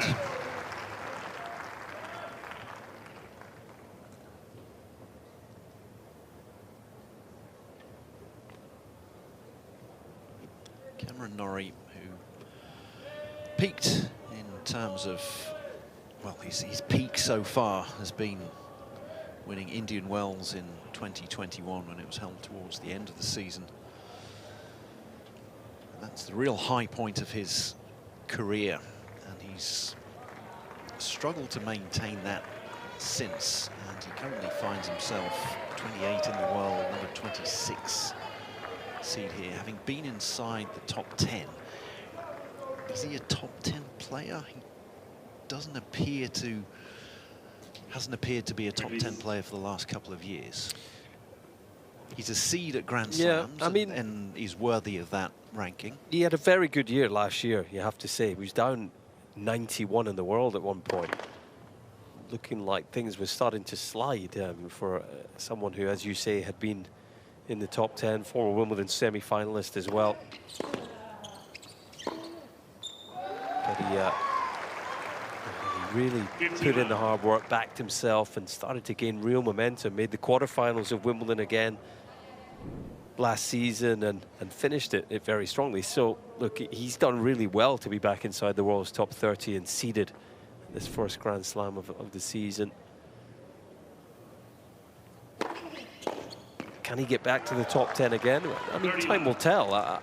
Personally, I think there's a few spots up for grabs in the top 10. Alexander Bublik just cracking it for the first time a week or so ago, winning in Hong Kong. We've obviously currently got the top 2 at the moment in Alcaraz and Sinner, who are dominating men's tennis, but the rest is up for grabs. Outside of that, yeah, there's opportunities.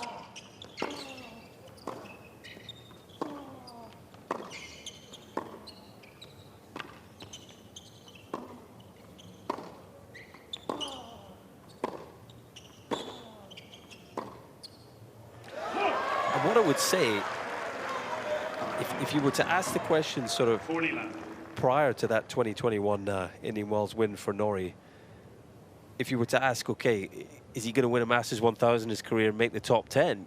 You might have said, well, it's going to be tough for him with his game, etc. So the fact that he's done those things, you'll have the belief that he can get back to those sort of levels. You know, I wouldn't be putting my my house on him getting back to the top 10 in his career, but it's not impossible. He's done it, yes.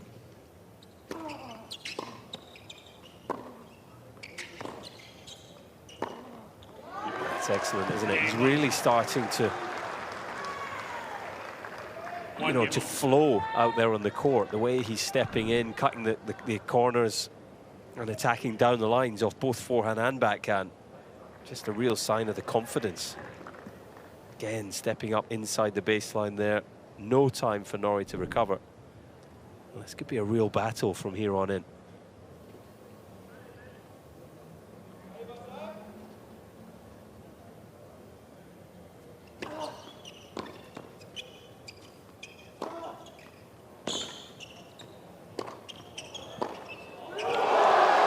How about that? He was on the back foot all the way, but picked his spot there. Beautiful cross-court winner from Bonzi. Yeah, that's a sensational forehand. Awkward high ball for Norrie, and he chose not to sort of go full out on it. Still, from that position, he would win the point the majority of times. Brilliant pass.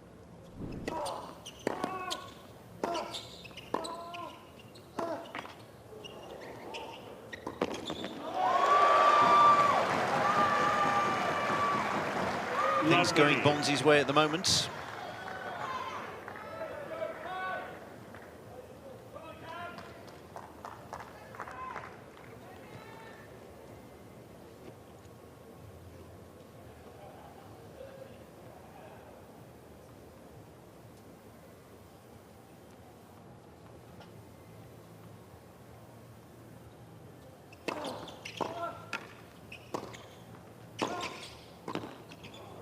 Oh, no. That is a shocker for Norrie. That volley didn't need to be anywhere near the baseline, just had to drop it into the open court. Halfway up the court would have done the job. A shake of the head, he knows that was a careless one there.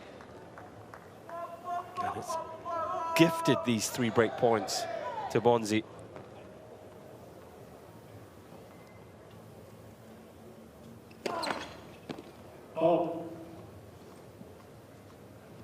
Bonzi 0 for 8 on break points in the second set.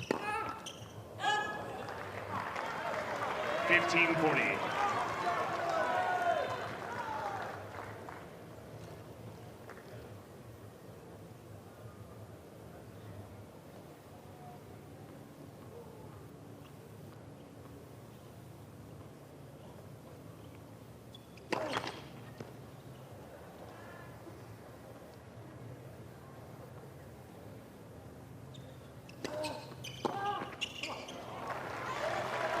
I just feel like those 2 second serve returns, that was overly forcing it, trying to make something happen. I understand he's eager to attack. You've got to stay relaxed. You've got to have that sort of flow that he has when he's at his best.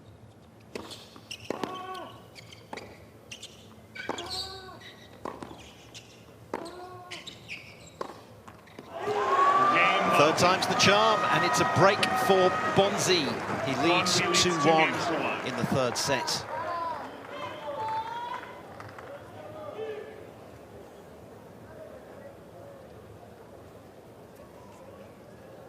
He saved 10 break points in a row, spread across 2 sets and 4 service games, but you can't keep digging yourself that kind of hole. Yeah, and ultimately, you know, that volley at love 30 has cost him dearly, hasn't it?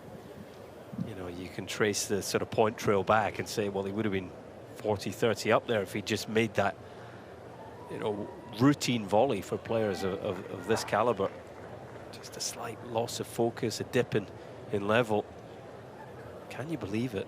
24-minute first set, 6-love Norrie. Bonzi hardly put a ball in the court. I mean, here he is.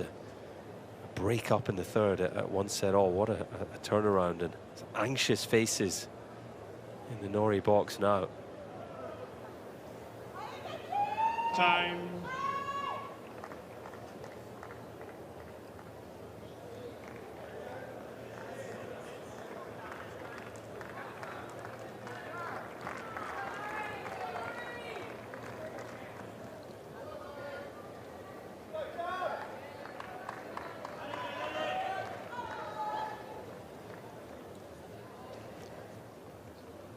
Change of shirt for Norrie, change of look. Let's for serve.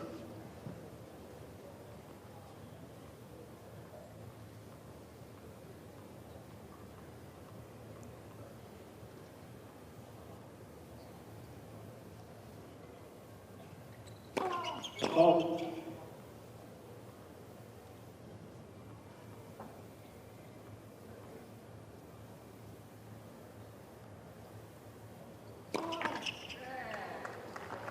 Love 15.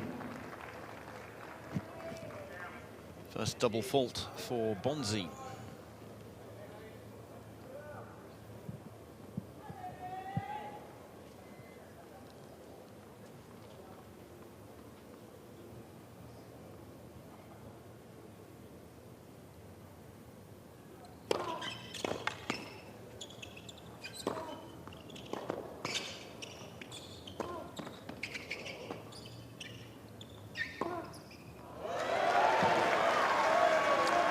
trying to hit a winner off every shot there. 15 all. And it eventually paid off.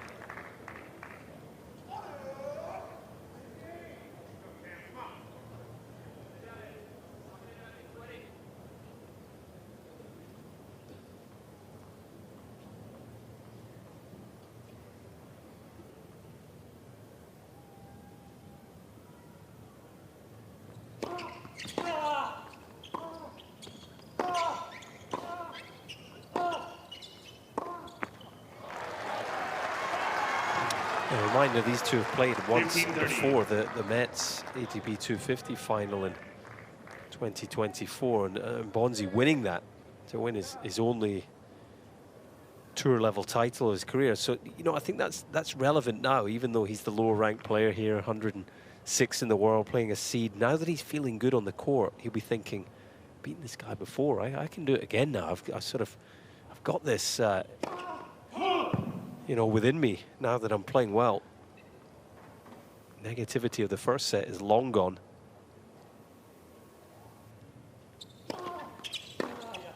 And the onus is now on Norrie to find something again. You know, that's just a wild swipe at the ball there.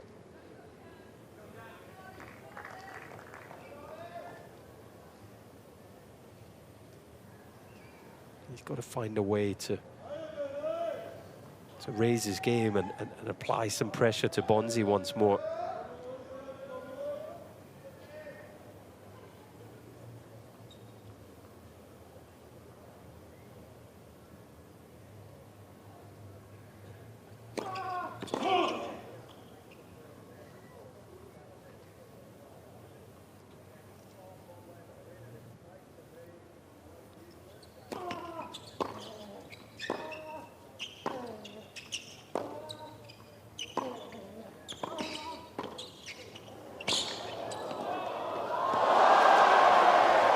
I was about to say, that's a nice volley at the net from Norrie.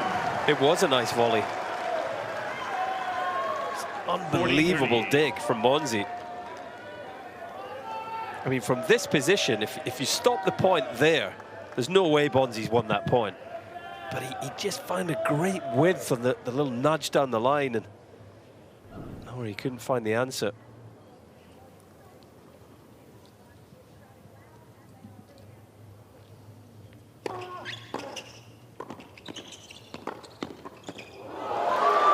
That's how you do 2 volleys in a row. 3-1 consolidates the break. 3 games to 1.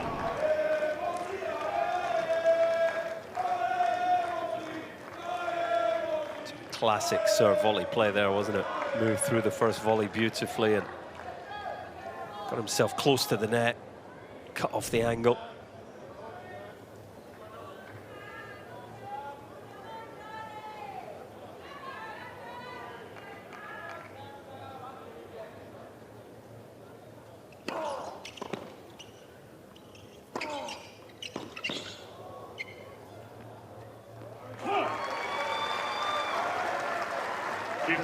Serve and volley from Norrie.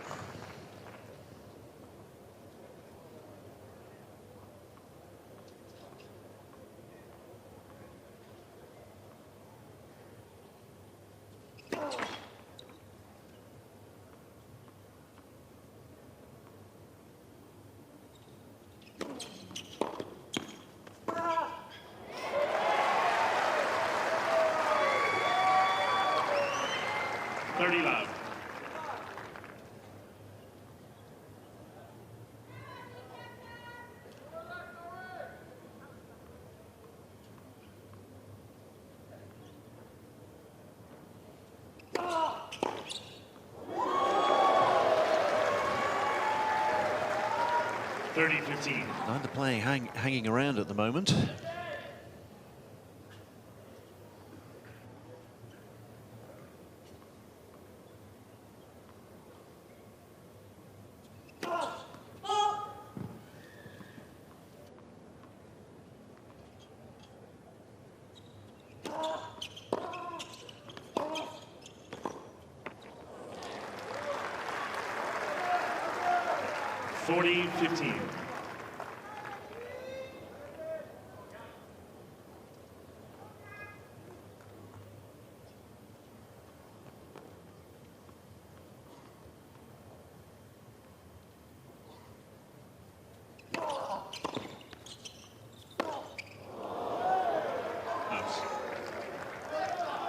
40-30. Norrie looking to force the issue at the moment.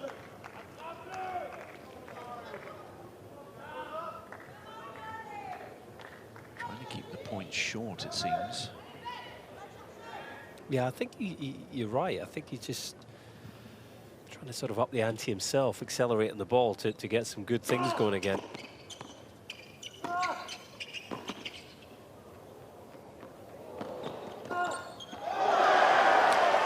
It's not his game.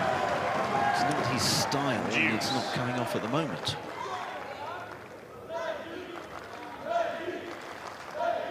Well, he's never going to be as attacking as Bonzi, for example. But yeah, I do quite like the way he's looking to hit the ball with more intent.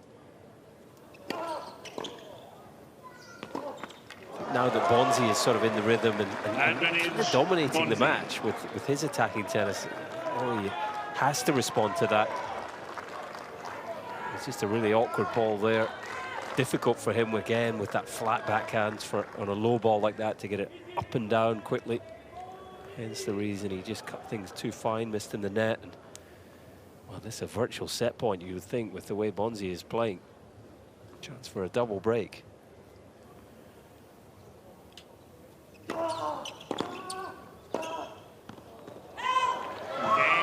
And there it is. Double break.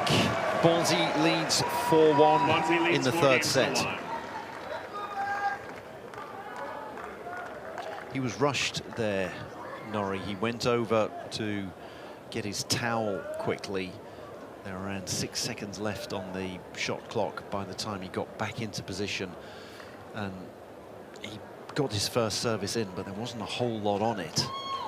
It sat up nicely for Bonzi. And you don't want to be doing that on a break point.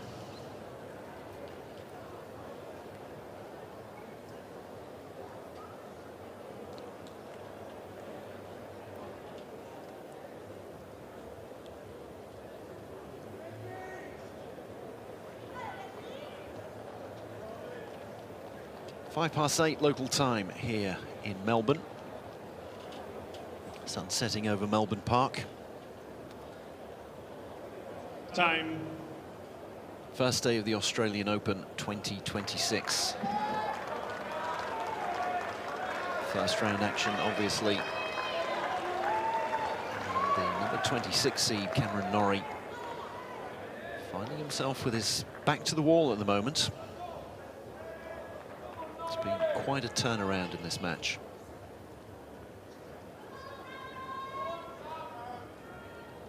Bonzi very much out of sorts in the first set, but has turned it around.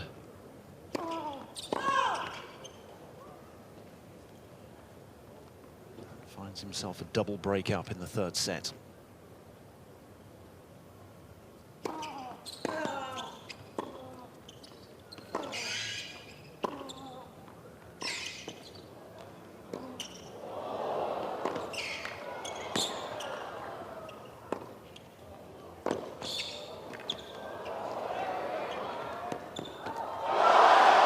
What a point, and I think at the end, that probably wasn't the best decision, but if you're going to put it away like that, then it doesn't matter what you decide. That's an incredible point.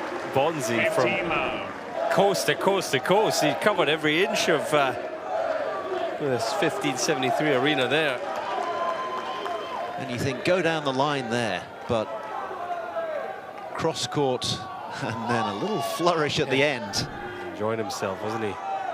Bit of French flair there. Someone who always remains very calm. He's not going to get worked up. I think that's as emotional as we're going to see him.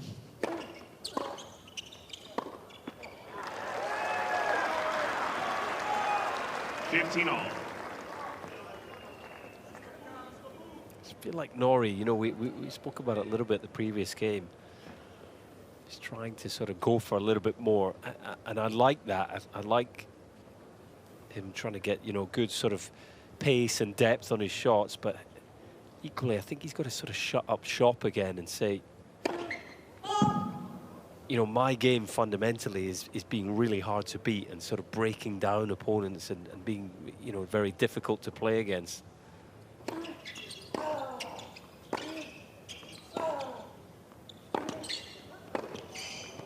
So So even if he's not to win this third set, you know, very unlikely that he'll win it.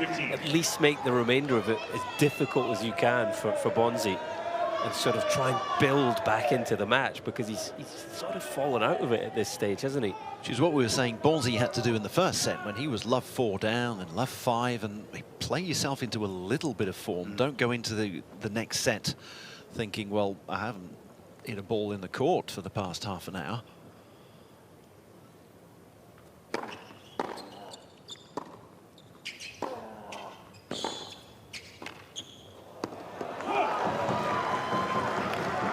It's a natural reset at the end of the set, which is what all tennis players have to do all the time. Everyone loses sets and you've got to put it behind you, but you don't want to go into a new set on the back of unforced errors and thinking, well, I can't remember the last time I had it. Yeah, so, I mean, some players can do it. Some players can just flick the switch. And they're the best ones. And say, you know, I'm okay, I'm back now. But I think the majority, you're right. You want to sort of take some kind of momentum into the next set.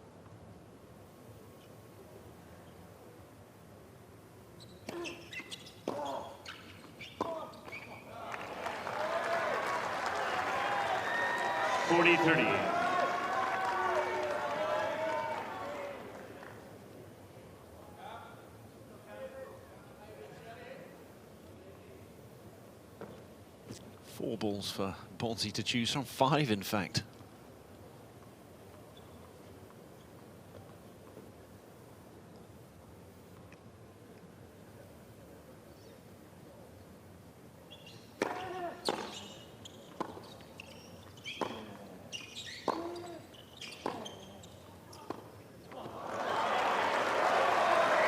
That's what Norrie needs to do. Push his opponent, take him to juice.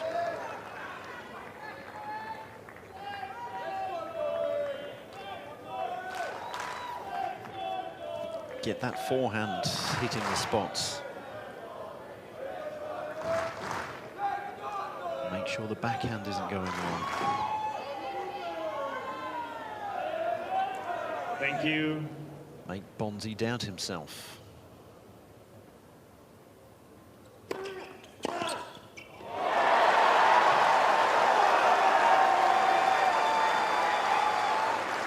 Advantage. High quality Norrie. return there. He didn't quite get the width on the serve and picked off. He clearly decided to come in behind that service, and it wasn't the best of decisions. So, a break back point for Norrie. He's 2 breaks down, remember.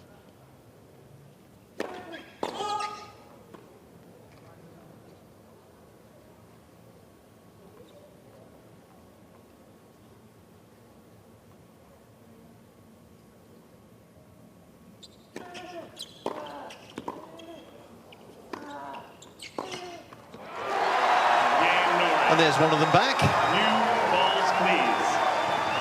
Where was that come from? Bonzi leads 4 games to 2. Bit of help from Bonzi, you have to say. But credit to Norrie, who maybe he's still got a pulse in this third set.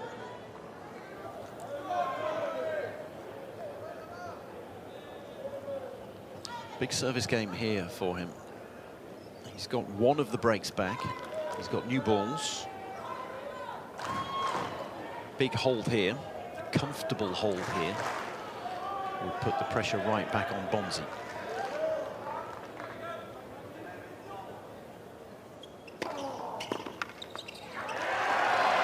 That's one of those service games that's done and dusted in 80 seconds that he had in the middle of the second set, and then all of a sudden it went awry at the end.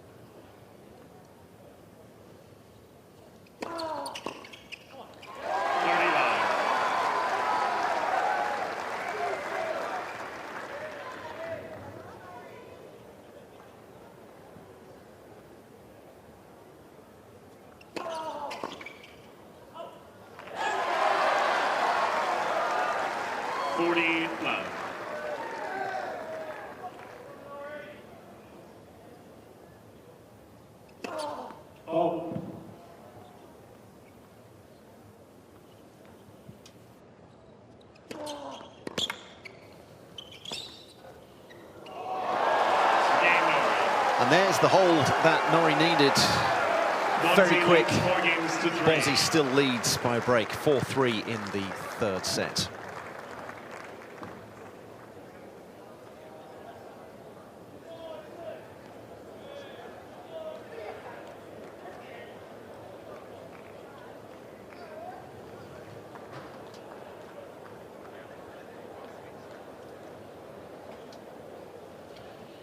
So a hold in 53 seconds for Cameron Norrie. Talking about Kyrgios-esque service games. Well, that one, even with a second service in there, he managed to win the game in 53 seconds, and he was right into his service motion at the end of every point in between the first and second services. He was a man on a mission there. Yeah, he's dialed in again, and Bonzi's still a break up. No reason to panic, but if he were to somehow lose this set, Bonzi, he'll look back on that 4-1 game with some regret. Just felt like he lost his focus slightly, and he needs to get it back right here. So a little bit of pressure now on Bonzi. He's serving with what are still very new balls, because that last game the balls were barely touched. And it's still on his racket. Just needs a couple of good service games, and he will be leading 2-1. Oh.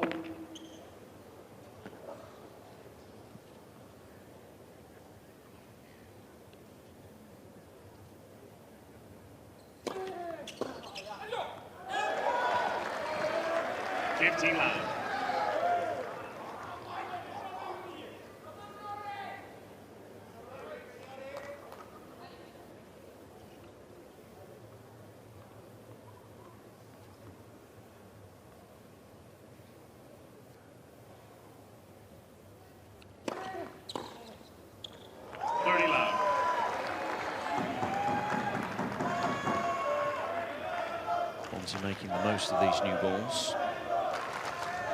Yeah, it's better serving, even though he's been on top of this third set. His serving hasn't been at the level it was in set 2. The percentage was below 50. But very rhythm again here. 40 I think he's used the change of ends to refocus. Yes, when Norrie was holding in the second set, and it was only taking a minute and 20 seconds. There was no change of ends afterwards. And how about that? An ace right down the middle. Bonzi leads 5-3. Norrie was holding, and then no change of ends, so Bonzi was having to serve right after that, after he'd only had 90 seconds. Seen the ball whistled past him on 4 occasions. This time it was a very quick hold, 53 seconds from Norrie, but there was a change of ends. A sit down for Bonzi, for him to collect himself. 3-5. Norrie serving to stay in this third set. 15 love.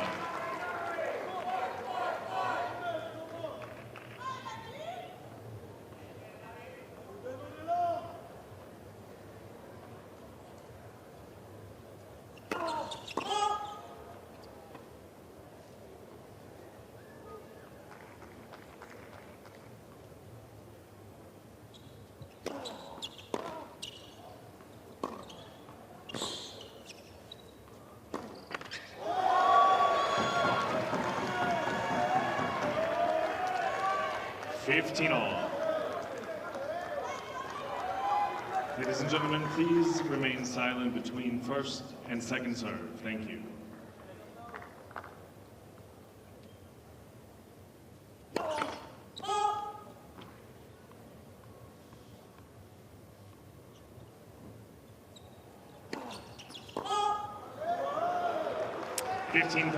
The umpire, you know, trying to obviously keep a bit of control over the crowd, and I haven't really seen either player complain about, you know, the crowd and the noise. And it's a fantastic atmosphere, isn't it? You know, it's a fine line, I think. We don't want to discourage, you know, the energy that's in the crowd. It's brilliant out here, 1573 Arena.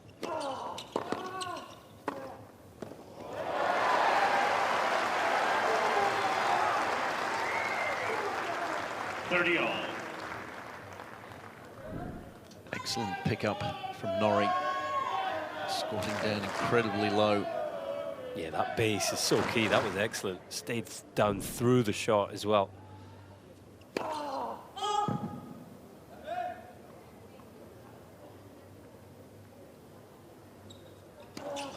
Let's second serve. Bit of a tense looking second serve there, and Norrie almost just shaking out the shoulder. 3-5, 30 all.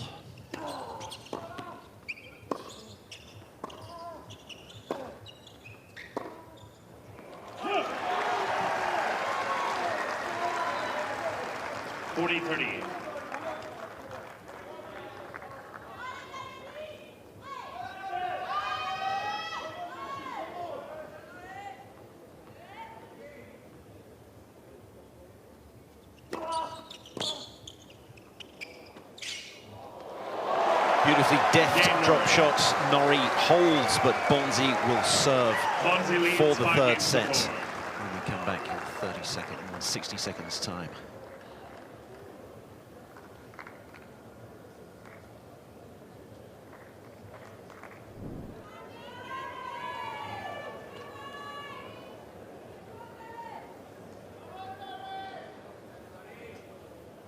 Get another look at the final point of the game there. It was a really awkward return and a little adjustment. Very last split second for Norrie, deciding just to play that nice little feel and finesse shot. It was excellent. And he would have signed for this situation when he was 4-1, double breakdown in the set. Still up against it here, but he's got a chance just to try and apply some pressure to Bonzi. Got to try and make every return in play if he can and make life difficult for the unseeded player here. Time.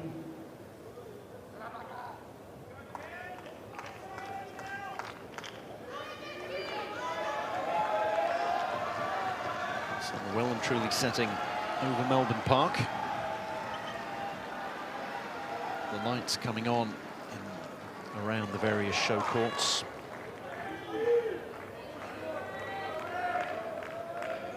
Bonzi again having a look at all of the balls, because this is a crucial service game. 5-4, it's on his racket.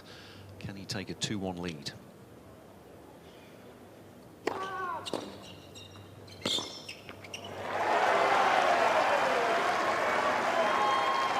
Love 15.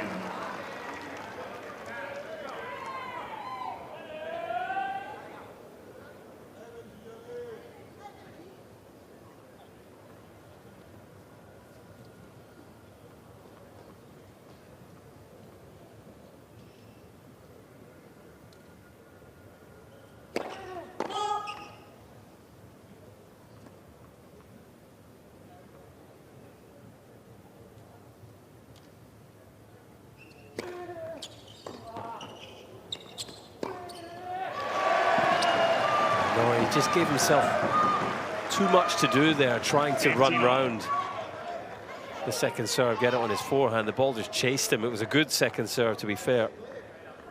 He committed very early to going inside out. Look, I just think perfectly capable of playing that return on his backhand and getting into the point. Hindsight's a beautiful thing, though.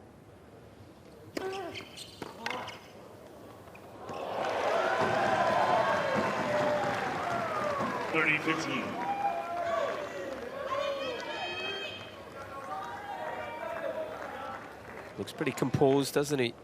Bonzi staying in his rhythm, not rushing. That's always a good sign that he's thinking clearly. Inspects every single ball out there, chooses the ones he wants.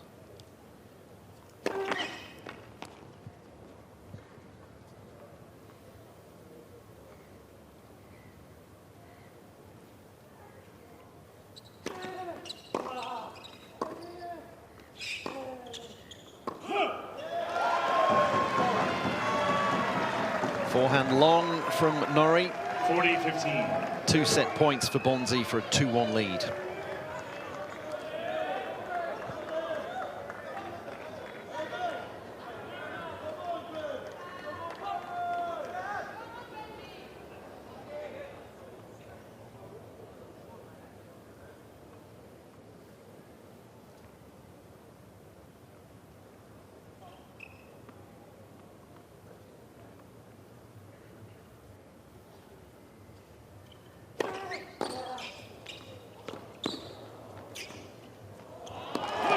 Another unforced error sees Bonzi take the third set in a 2-1 lead. Bonzi leads 2 sets to 1. What a turnaround this has been. You can hear the French fans in the crowd getting right behind their man. Well, no wonder. Sensing an upset. 26th seed Cameron Norrie in real trouble now.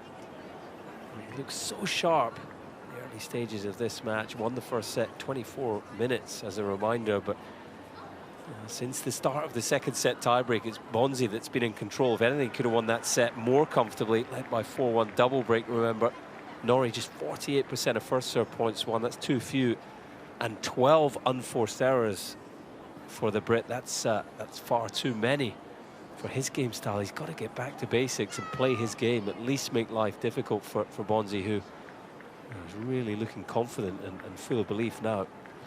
12 winners, 8 unforced errors for Benjamin Bonzi. That's his kind of game. He will force the issue a little bit more. 6 winners, 12 unforced errors. That's not Cameron Norrie's game. And that was one of the winners there from Bonzi. Absolutely beautiful play, and that was 2 points in a row where he really...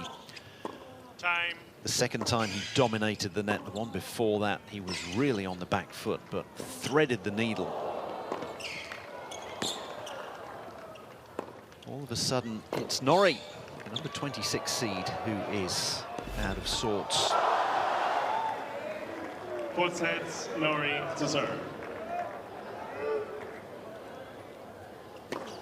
Oh. Can Norrie have the reset that he needs now?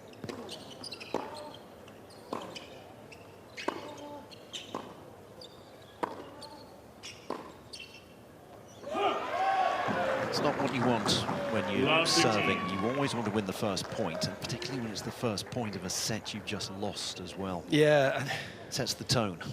It's the nature of the third set that would you know, concern me most, if you know, as sort of a Cameron Norrie fan, because 15 all. normally you can sort of bank on his identity being, you know, a real competitor and, you know, bringing that intensity, making life as difficult as possible for opponents. But I thought he was a bit negative in that set. You know, understandable in some ways because he's making errors and he's, you know, annoyed at his game. 30-15.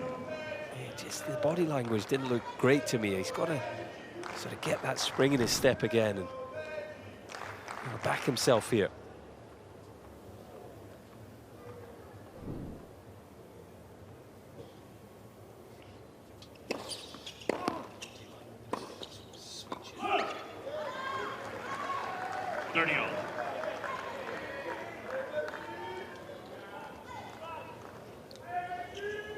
Dynamic point from Norrie to make it 30-15, almost knocked his opponent off his feet, and then an unforced error to follow it up.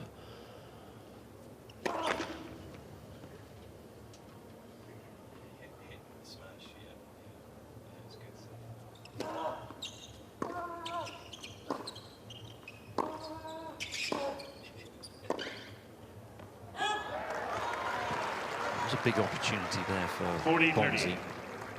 He knows it.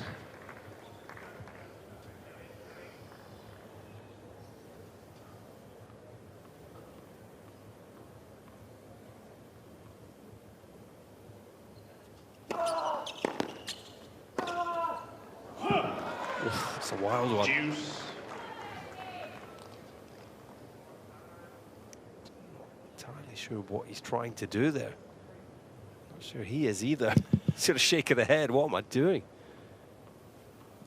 Very uncharacteristic forehand there. Oh. As he said in that third set, 6 winners, 12 unforced errors. That's just not Cameron Norrie.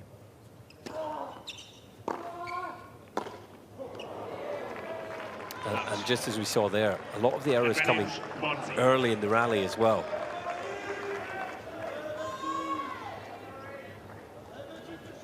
Norrie Immediately back under pressure here, start of the fourth.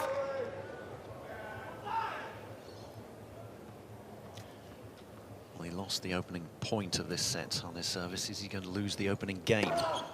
Deuce. Not if he can serve like that.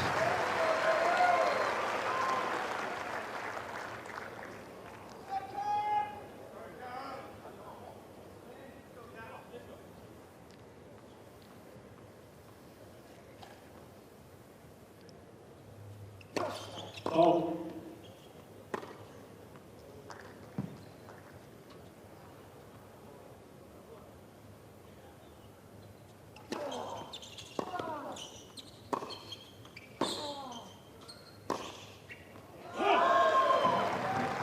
Advantage, Bonzi. Unforced error after unforced error from the number 26 seed. It's break point number 2 for Benjamin Bonzi.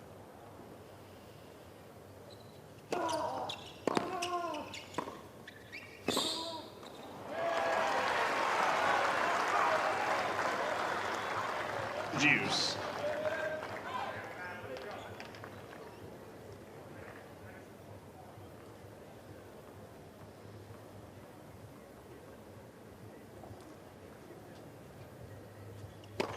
Oh.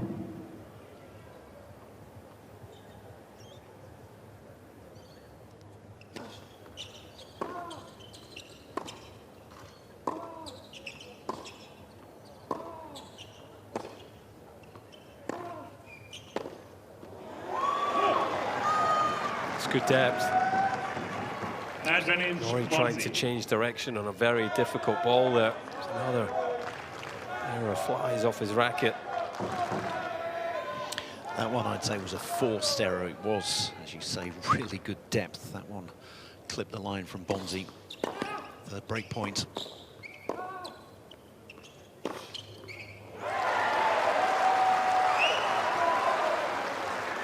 Deuce.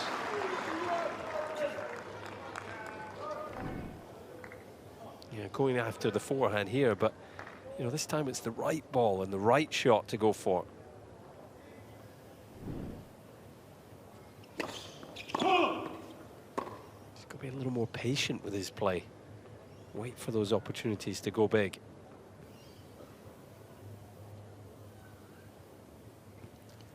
Bit of movement behind Bonzi that would have put Norrie off there, which is why he stopped.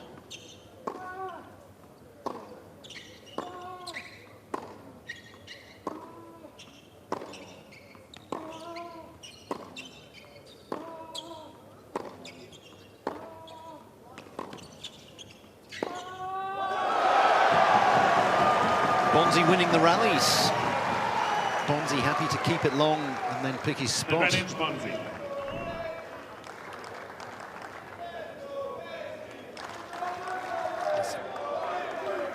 Big old forehand here. Loose hand, plenty of acceleration.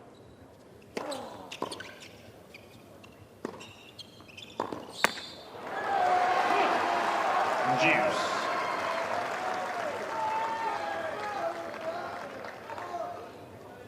He annoyed with himself there, Bonzi. He was in position to hit a rally ball, keep it going. Yeah, he went for a bit too much. Went for broke. He's now 2 from 16 break points.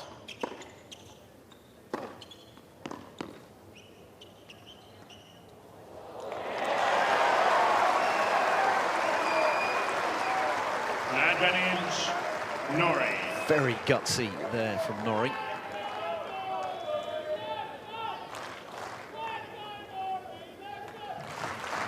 Absolutely the right thing to do. Look where he's standing to serve. Oh.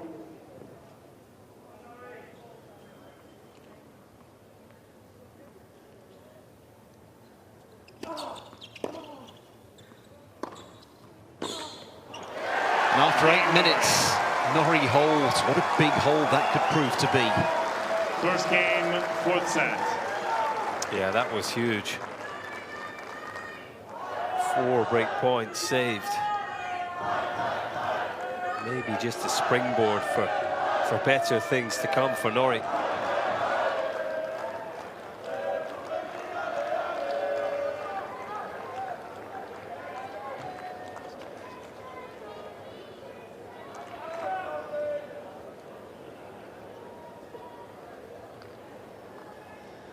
As the French Davis Cup captain with a keen eye on this one. And checking other scores around the grounds there, Paul-Henri Mathieu.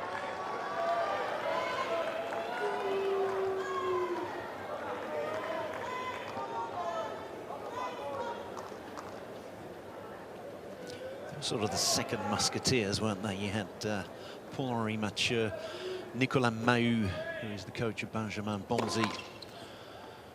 And they had to play second fiddle, really, to the likes of Gaël Monfils, Gilles Simon, Richard Gasquet, Jo-Wilfried Tsonga.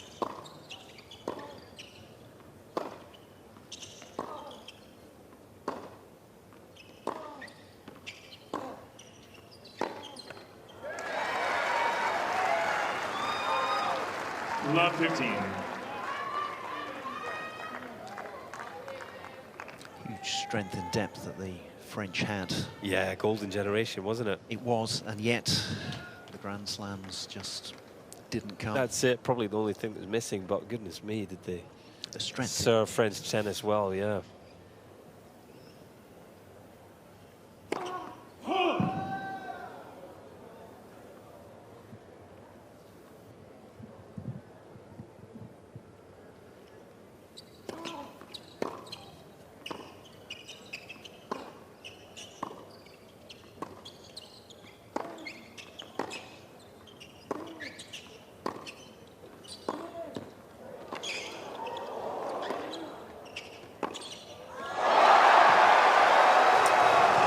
Another play and miss. Yeah, it's a Cameron Norrie point. You know, solid, soaking up a bit of pressure and eventually picking Bonzi off. Just a rocket of a backhand here. I think so low over the net. Bonzi maybe just thinking it wasn't even going to come over. And he played at it once the ball was actually past him. Just feels like the momentum might be turning here. Well, love 30.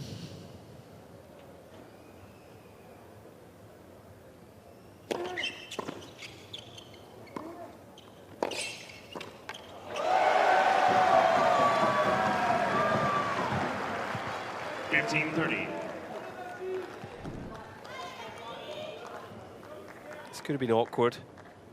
Didn't overplay the approach, that was key.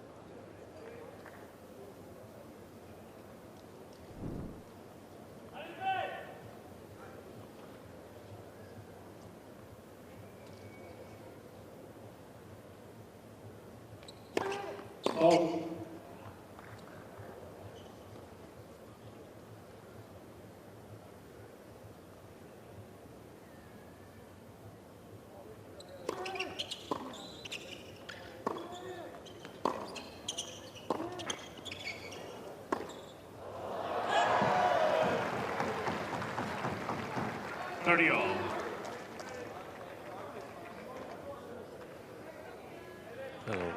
Sarcastic smile, nod in the direction of his team there. That was a shocker, really, by his standards. No reason to miss that forehand.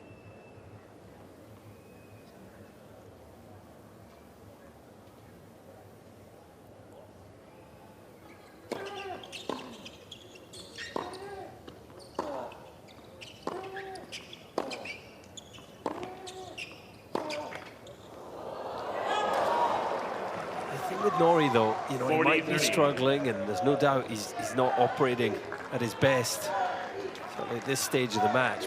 I've seen him so many times where he's in this sort of situation, and then, you know, quite often he'll just find something to grab onto. Sometimes it's even, you know, a specific fan or a little group in the crowd, and he just starts to engage with them and gives himself a cause almost, and finds a way to get things going. So, far from ruling him out just yet, that is for sure.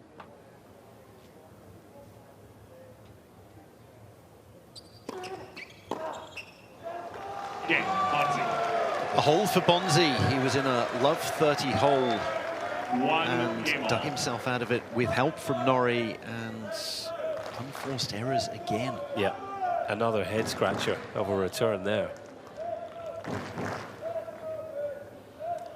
So what is it that Norrie's going to focus on? Is it going to be fans in the crowd singing Norrie, Norrie, Norrie, oi, oi, oi? Is that going to drag him out of it?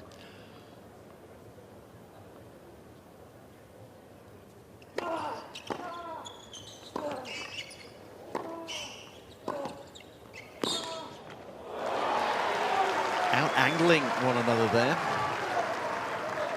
15 love.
$30-15.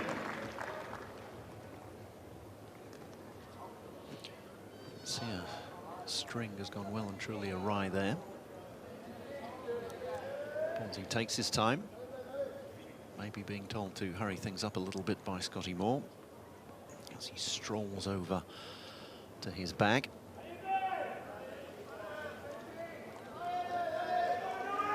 So the string's actually broken very top there, almost inside the grommet.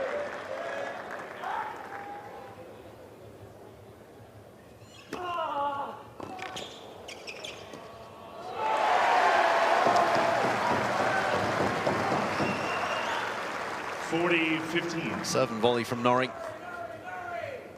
Swung the ball out wide beautifully and then followed it in.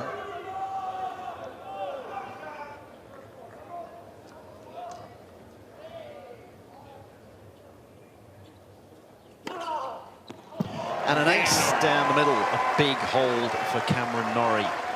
2-1 in the fourth set. Bonzi leads by 2 sets to 1.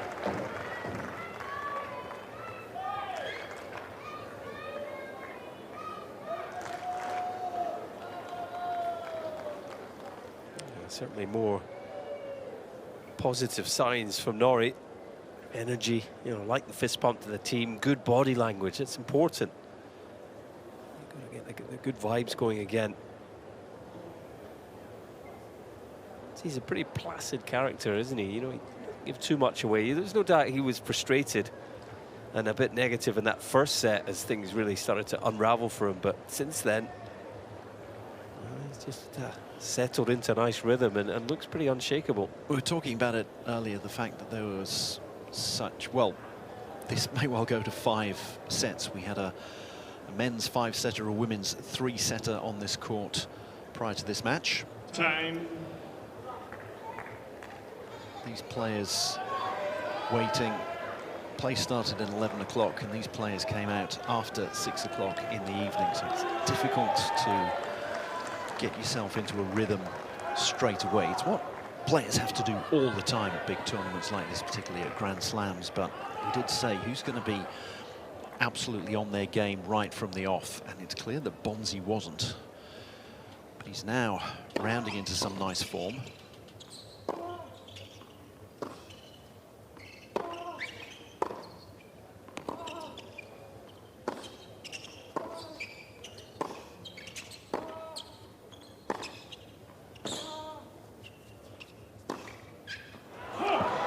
So this is why you have your coaches and you have a staff with you to know when to eat, what to eat. When you're waiting all day to come on court, and you might be coming on at 3 o'clock, you might be coming on at 6 o'clock, and at what point do you think, well, I can't just keep nibbling on snacks, I need to have a meal, and you get 2.5 hours into a match and think, well, I should have had something more to eat earlier, and I can't just keep eating bananas.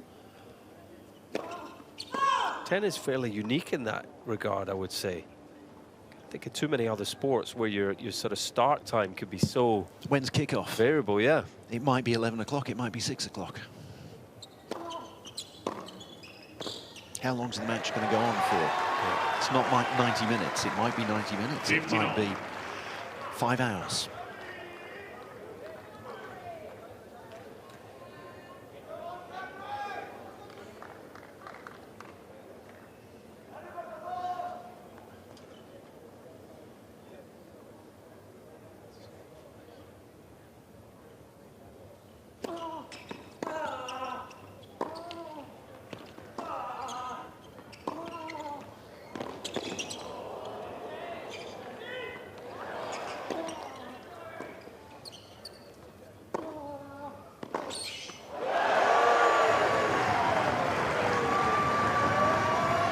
Coming into the net by hook or by crook. Bonzi was gonna come forward at that point. Again, he's loving these attacks down the line of both wings.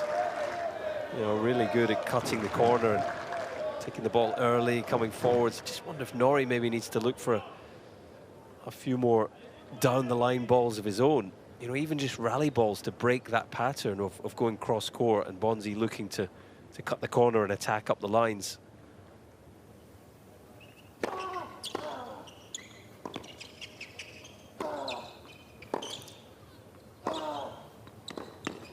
Or go cross court with real purpose, as Norrie did there. No chance for Bonzi to step in on those forehands of Norrie's, ripping the ball.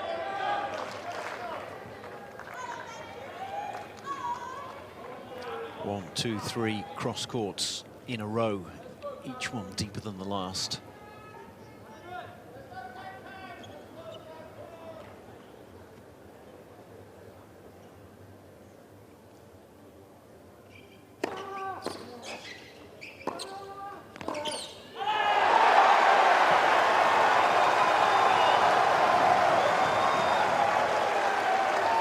Cameron Norrie's first break point in quite a while.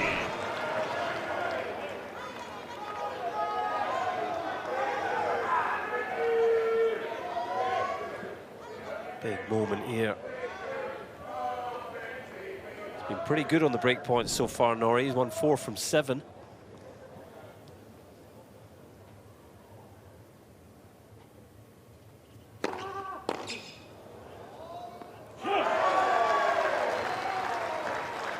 Deuce. Bonzi 2 from 16.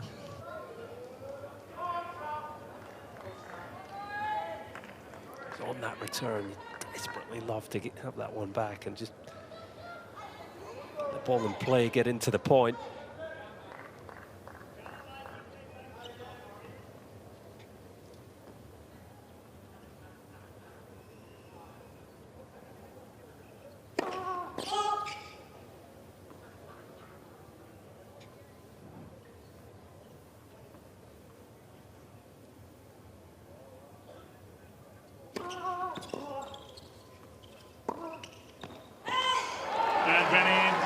Didn't need to go for the line there. Did everything right. And yet he's just handed his opponent another break point.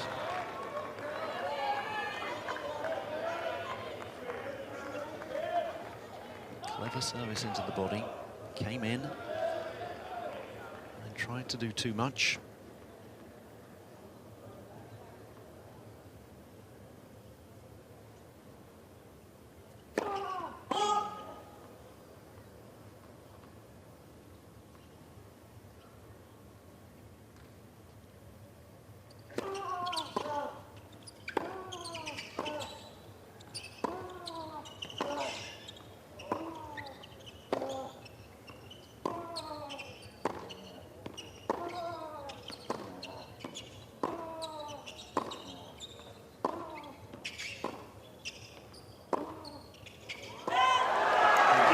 Again, does too much and hands the break to Cameron Norrie, who leads 3-1 in the 4th set.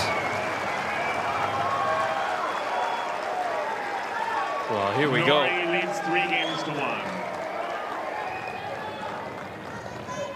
Third match of the day on 1573 Arena. The first two both went the distance. We might have known that 5 sets was likely here.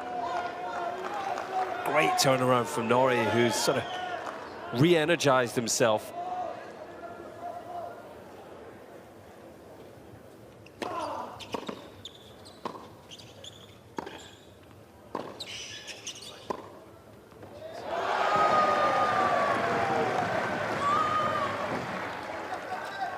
Love 15. At which point the two of us in the commentary box are saying to ourselves, why didn't we have an early dinner or a late lunch? And yes, we can't just keep nibbling on snacks. And are we going to fade if it goes to a 5th set? Not just the players that have to time their nutrition.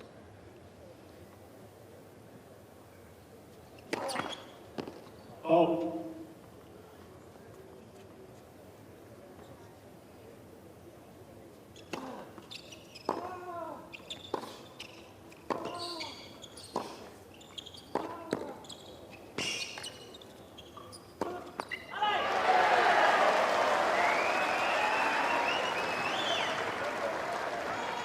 all.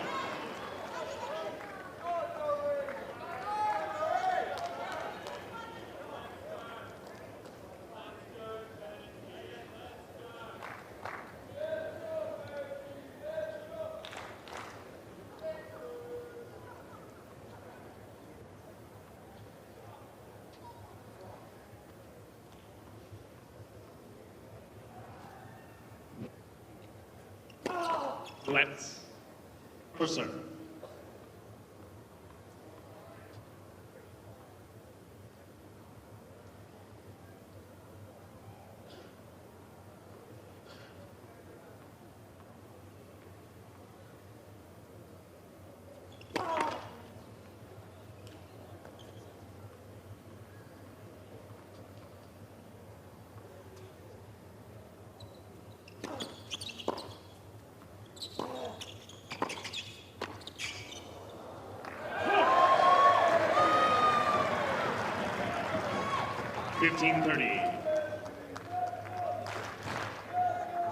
Great return from Bonzi. Norrie looking to consolidate the break. Finds himself 15-30 down.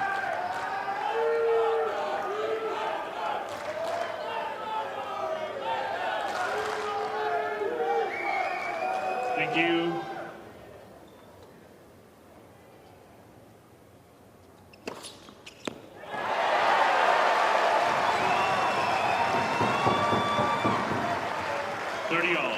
Services we became accustomed to in the first set.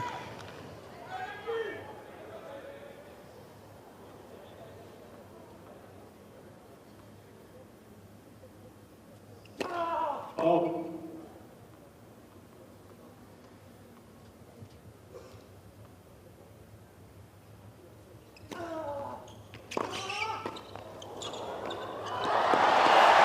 What a play that is on a big point. Not often he uses the kick second serve, Norrie, but he found a beauty there and followed it in to the net. It was a good job he did as well, because it was a laser of a return from Bonzi.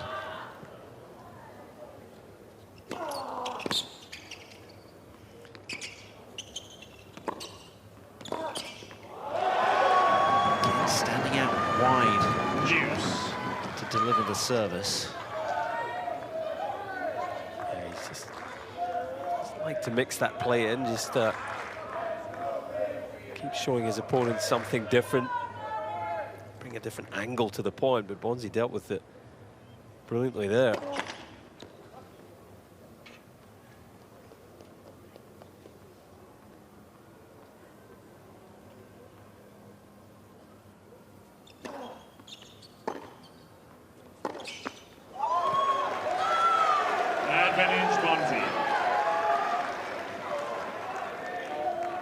It's not a break unless you hold straight afterwards, is the old adage. Norrie breaking the Bonzi service to lead 3-1, but finds himself staring down a break point himself now.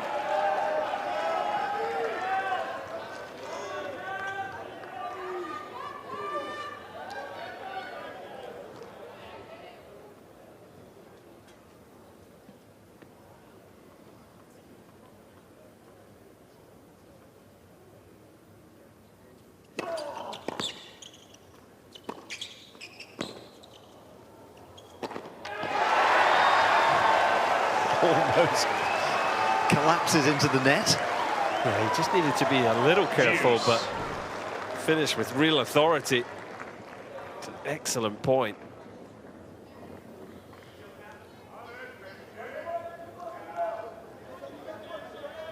Bonzi now falls to 12%, 2 from 17 break points won.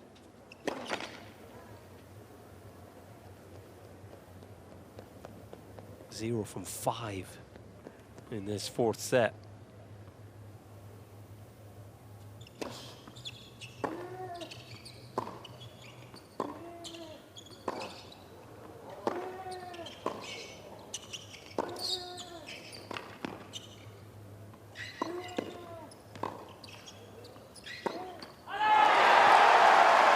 What a hold that is.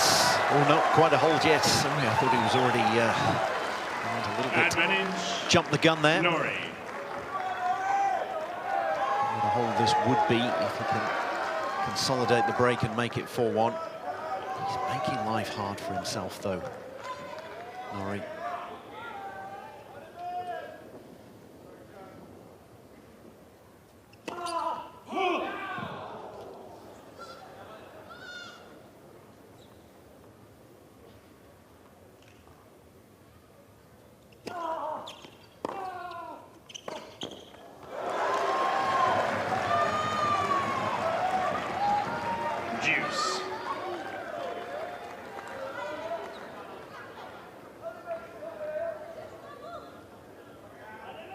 Almost 9 o'clock local time, and what a beautiful sunset that is over Melbourne Park.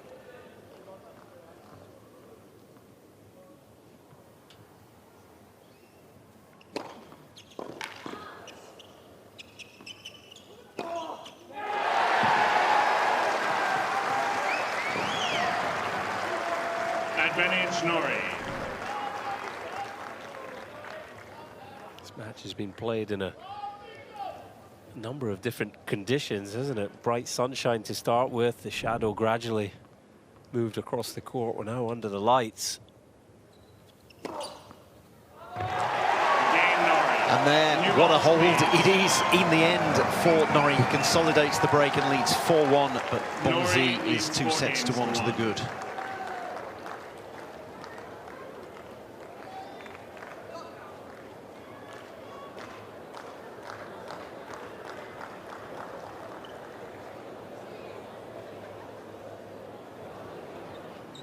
Beautiful scenes.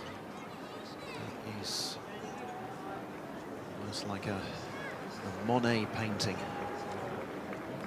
Fantastic colours in the Melbourne sky.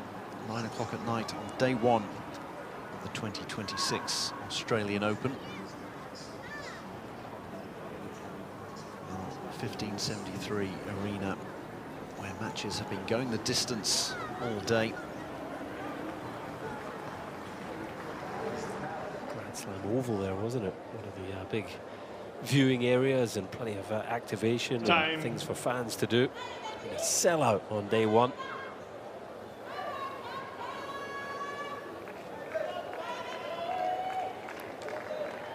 Day 1 of the Australian Open proper, but we've been going for a week with qualifiers and all the events.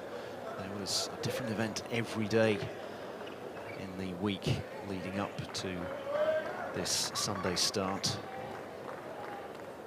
Things like the 1-point slam. We saw an amateur player winning $1 million, coming up against the likes of Yannick Sinner, Carlos Alcaraz, and prevailing. And then on Saturday night, Federer and Agassi against Rafter and Hewitt.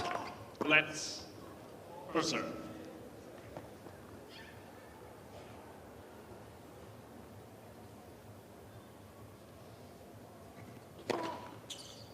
15 left.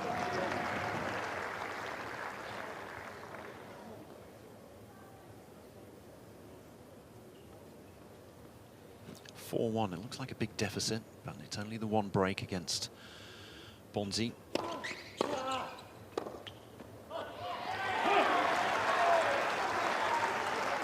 But all of a sudden there's a real belief in the way Cameron Norrie is striking the ball again. Having looked a little lost periods in that third set and right at the beginning of this fourth.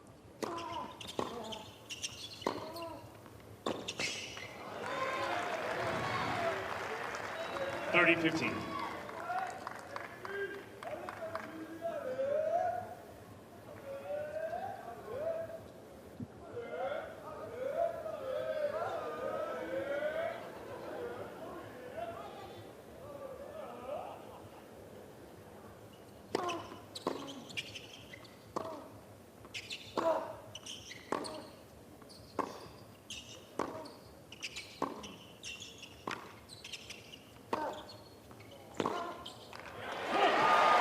Dictated that rally from beginning to end, did Cameron Norrie.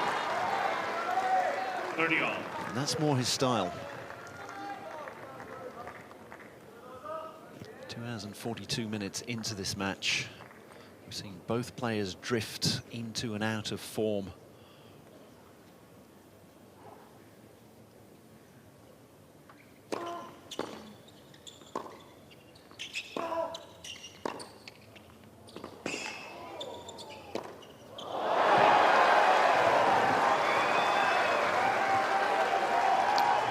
Well, just to make Bonzi play one more ball there. Wild attempt at the drive volley.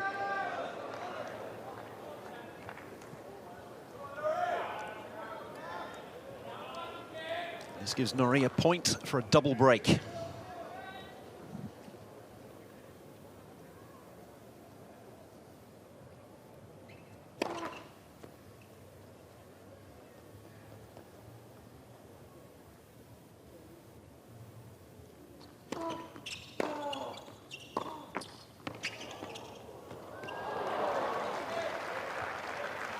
Juice.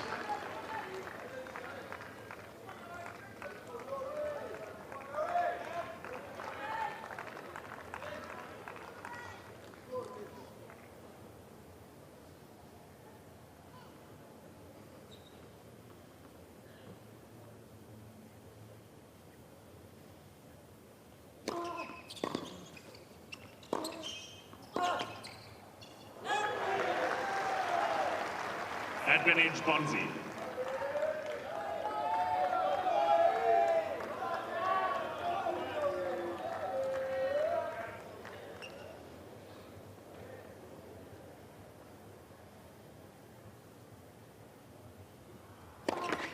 Oh.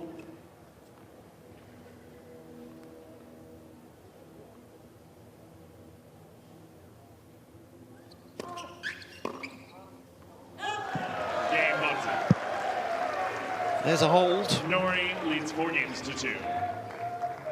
Just keeps him in this fourth set, as long as it's one break. It's not as if he hasn't created opportunities to break the Norrie serve today. I mentioned it before, he's 17 break points in all, 5 in this set. So he fancies chances of getting another look at the break back. You don't know what you're going to get from Norrie. We've had plenty of games where he's served it out to love in a minute and a half, and then, as we say, 17 break point opportunities he's given, and well, Love 15. And he starts this with a wild double fault. Yeah, it's a slack start to the game. You're right. He's been almost Jekyll and Hyde on serve. A lot of aces today. 16 in all. To Bonzi's 7. You probably wouldn't have predicted that pre-match. Norrie comfortably out acing the Frenchman. But he's also had games, as you say, Drew, where he's very charitable with his play.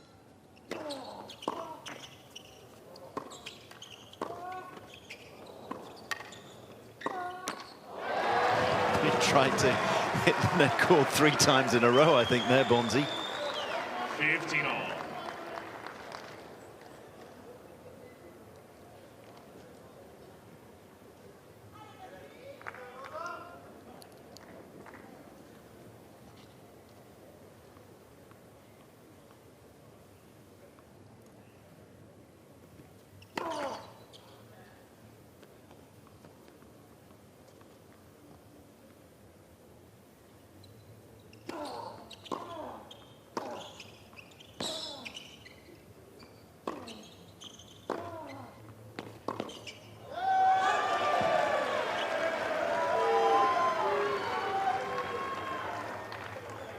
15-30.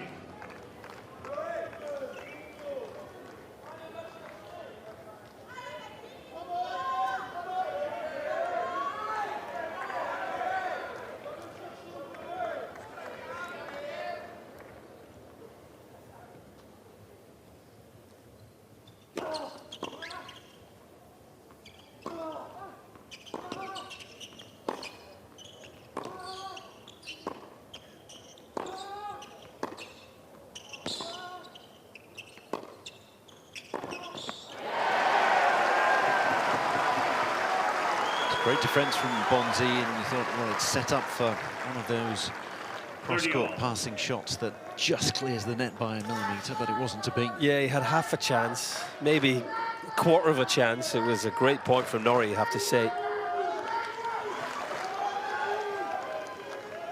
Whenever he can make Bonzi defend, his odds of winning the point are very good.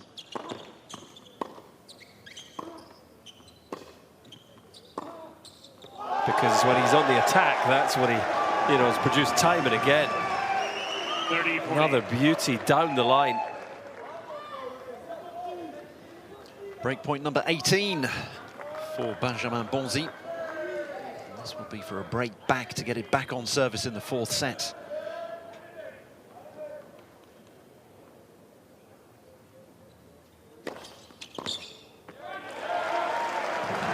It's out wide to the backhand that served him so well.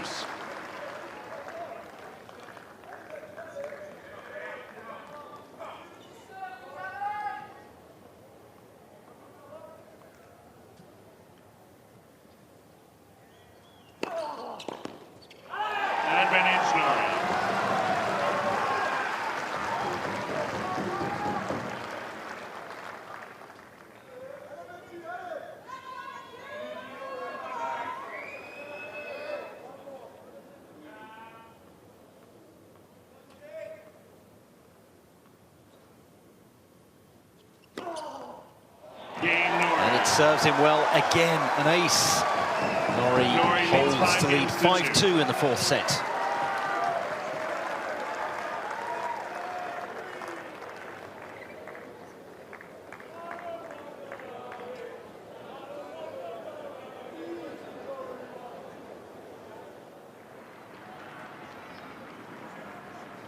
I like the fact that the lighting is matching the sunset.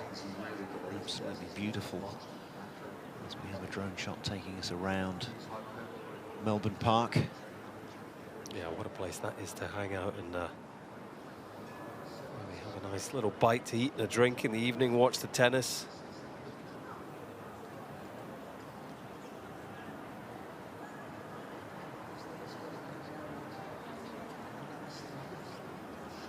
Action in Rod Laver Arena at the moment. Of course, on Margaret Court Arena, Cain Arena. Time.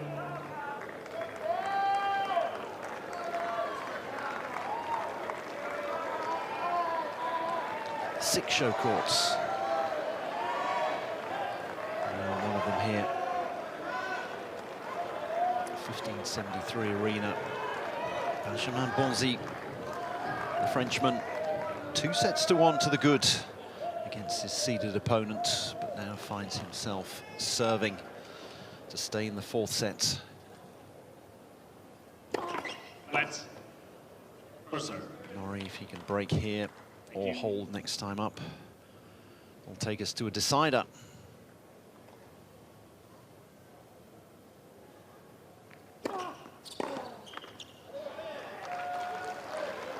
$15.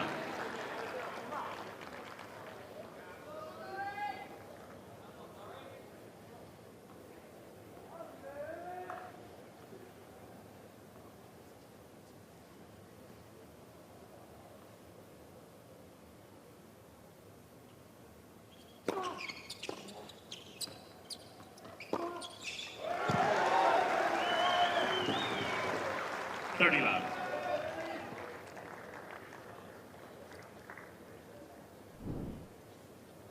Straight down the middle with that one.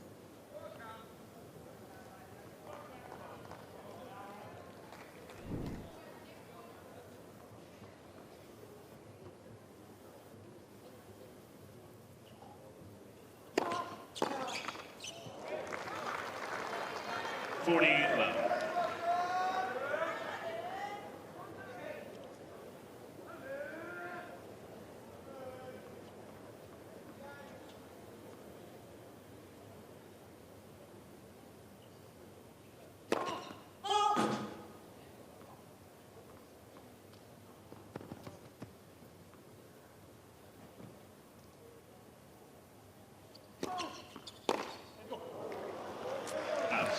Game Bonzi. Routine hold. Norrie leads Just 5 as I games said to 3. previously, keeping it to 1 break, and you know Bonzi will fancy his chances of getting into this game again, won't he? You just feel for Norrie, first serves as important as ever here. Yeah, look at the win percentages in this set alone for Norrie. 78% of first serve points, won 39 on the second. Opportunity here for a positive start to the game for Bonzi.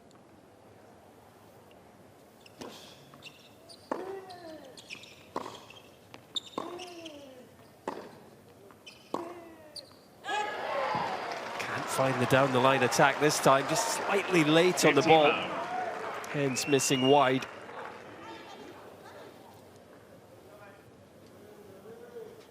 As you say, with the statistics, twice as likely to win the point if it's on a second service, and that maybe gets into your head thinking, I've got to win this.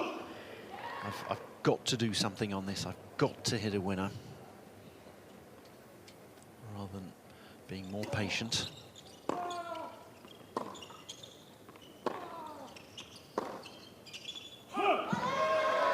Patience pays off for him there. 15-all.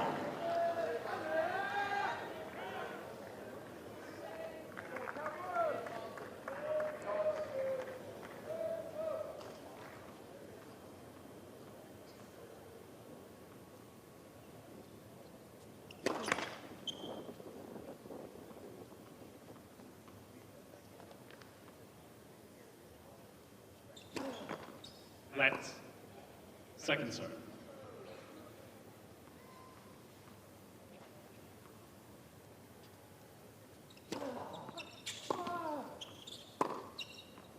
Oh, just clips the sideline. Have to say, I thought when the ball was in the air that Norrie had missed wide.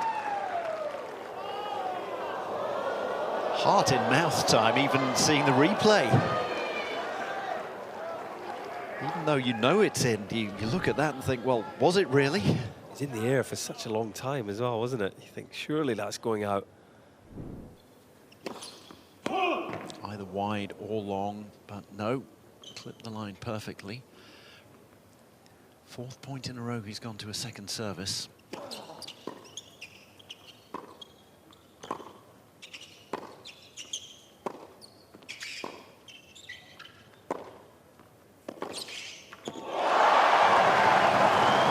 Norrie's turn to pass his opponent.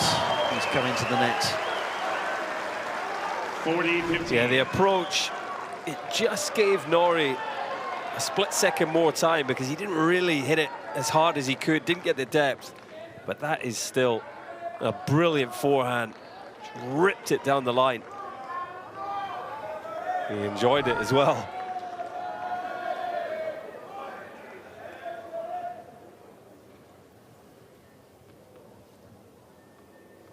Seats quickly, please. Thank you.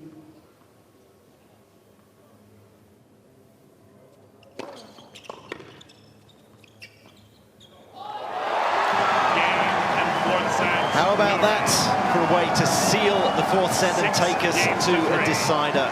Norrie winning the 4th set 6-3 in 50 minutes. Well, if you're going to win it with a flourish. And for the 3rd time today on this court, we go in the distance. We certainly are. Norrie's going to take another break from the court, as is Benjamin Bonzi, so we might have a 5 or so minute delay here. While the players head off, we can have a look at the set 4 summary. 50 minutes in all. It was a bit of a turbulent set. Norrie somehow remaining unbroken throughout. Faced 6 break points, but able to save them all. He hit 18 winners. You know, he is sort of going for his shots, isn't he? and just was able to find a bit more positivity, a bit more spark in his play, and ultimately that's what carried him through.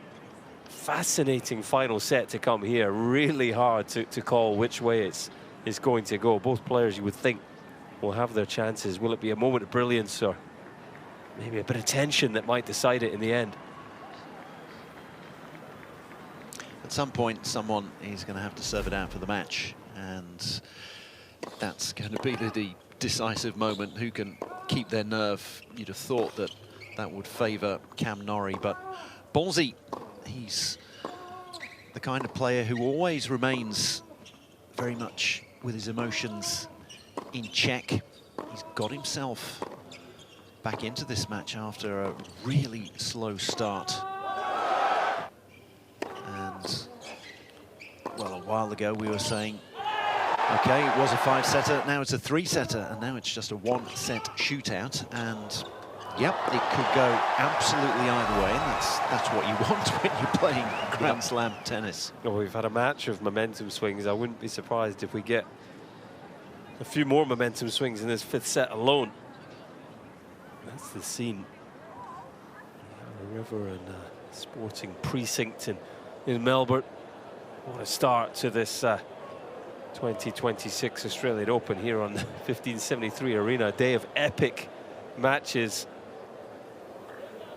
Norrie first back to the court. Bonzi changing his attire, I believe, so he might be a couple more minutes. Yes, you can take a little bit longer if you are changing shirt and shorts.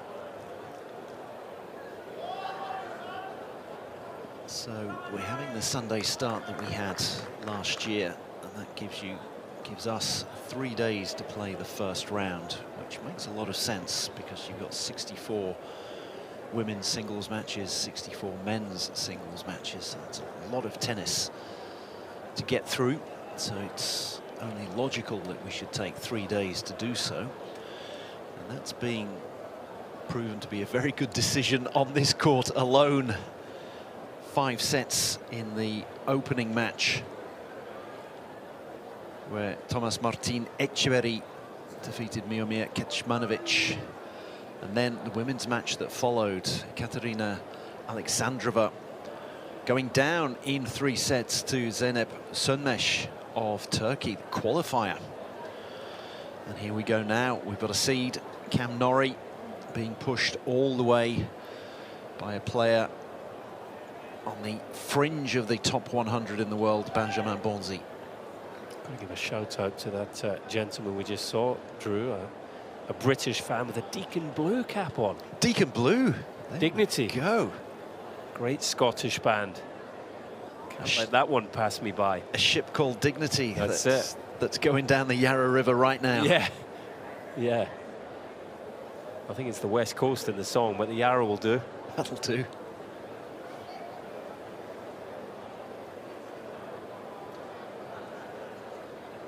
These are, you know, the ball might not be in play, but, you know, these moments are part of the match. A lot of thinking going on. That's the nature of tennis as a sport, isn't it? You know, there's a lot more time with the ball not in play than there is with it in play. So you've got to use, you know, changes of ends, breaks between sets like this one, and an elongated break. You've got to use it constructively from a mental point of view. You know, if you're Norrie, think about, okay, why did I win that 4th set? You know, what went well for me? What have I got to repeat in the 5th? And I think it was that patient aggression rather than the 3rd set, which just felt like it was sort of wild aggression. I think he's got to try and repeat that. He's got to try and keep the first serves going. For Bonzi, you know, he's just lost the 4th set, but he's got to think, okay, what do I need to get back to from, you know, the end of the 2nd set, particularly the tie break, into the 3rd where I was dominant. You know, for me, it's, you know, again, comes back to his serving, but also looking for those opportunities to dictate points, to cut the corner, to use those down the line attacks we've seen so many of.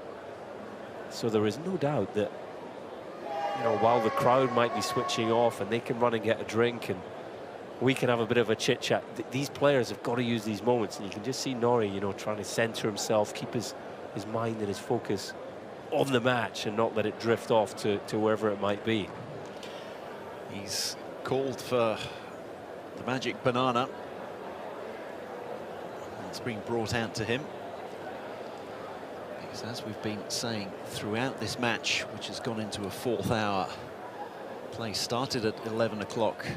The players knew they were going to come on third. So for them, it could have been 3 o'clock, 4 o'clock, 5 o'clock. It ended up being 6 o'clock.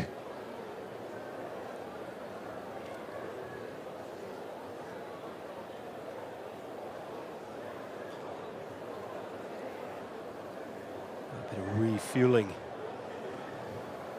And Norrie's box there. His fiancée taking on board the banana as well, so matching each other there. We're in this together.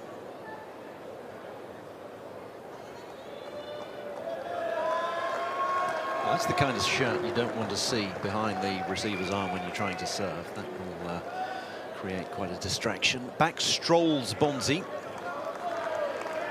Taken every second of the 5 minutes allotted to him to change his attire. Scotty Moore, the man in the chair, is having a good look at him and telling him to hurry things up. The Tribune Bleue is still there, the blue stand. Time. The French fans remaining faithful.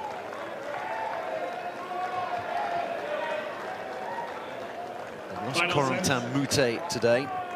Number 20 seed who was knocked out by an almost Frenchman who's actually a Brit, Arthur Ferry. I'm sure those French fans will call him Arthur Ferry.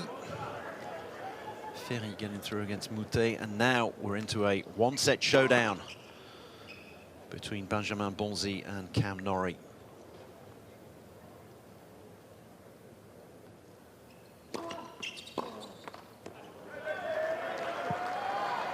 Fifteen left.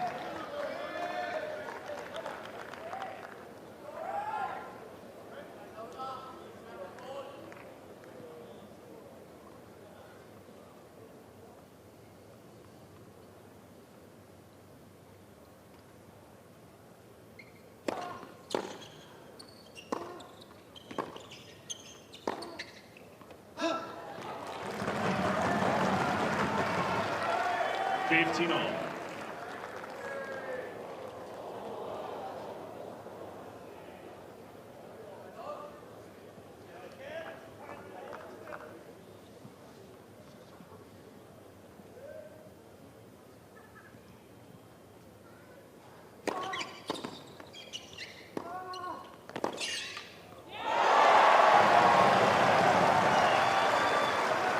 Cheers from almost all the fans here in 1573. 15:30. Yeah, I think Norrie has won a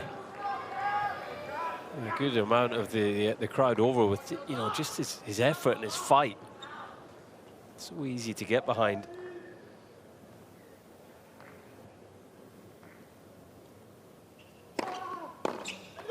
Both these players have a positive career 30 all. 5-set records. Norrie has won 8, lost 7.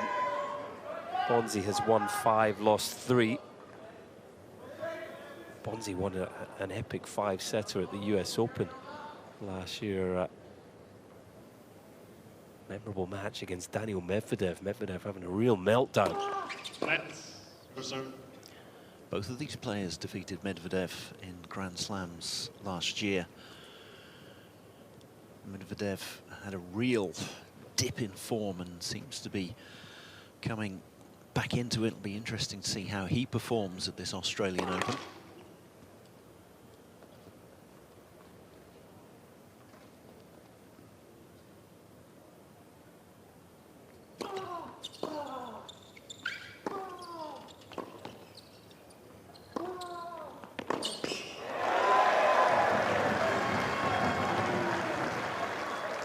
Talking earlier about Cam Norrie trying to get back into the top 10 and saying that the top 2 in the world, obviously Alcaraz and Sinner, are so far ahead of the rest, but it's almost a little bit of a joke at the moment.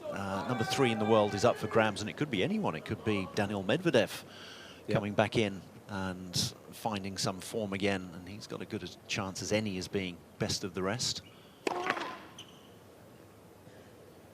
3 currently occupied by Alexander Zverev, last year's finalist here. Game Bonzi. There's a big hole for Bonzi First in this game. final set. Final set. It just felt like a little bit of a tense game from Norrie there.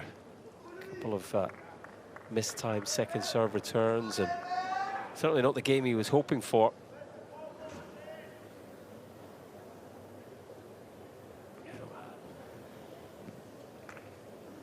It's very hard to predict which way this will go. It's been such a turbulent match to this stage, but I do feel, you know, conditions here at the Australian Open, they're probably on the quicker side by modern standards, and I just feel it's important for both players that they sort of step up and play to win in this 5th set. You know, not necessarily going for sort of blazing winners, but, you know, hit the ball with authority and look to make things happen.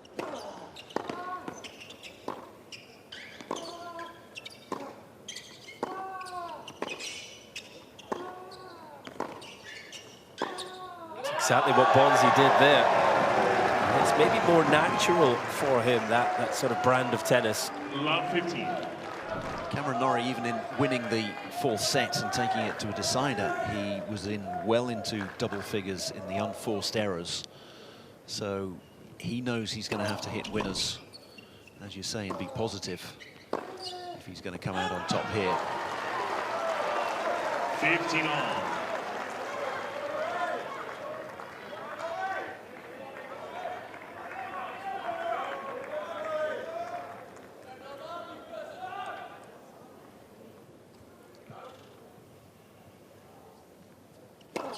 Oh.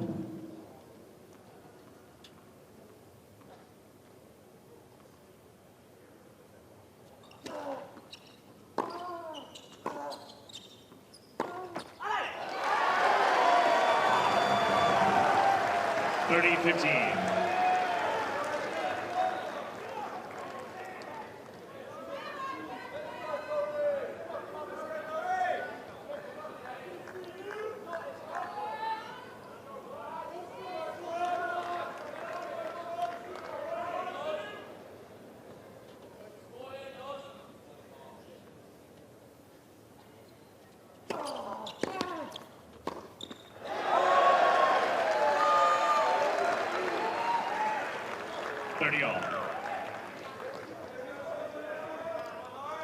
Early going in this 5th set, but it looks like whichever player can have slightly fewer unforced errors than winners will come out on top.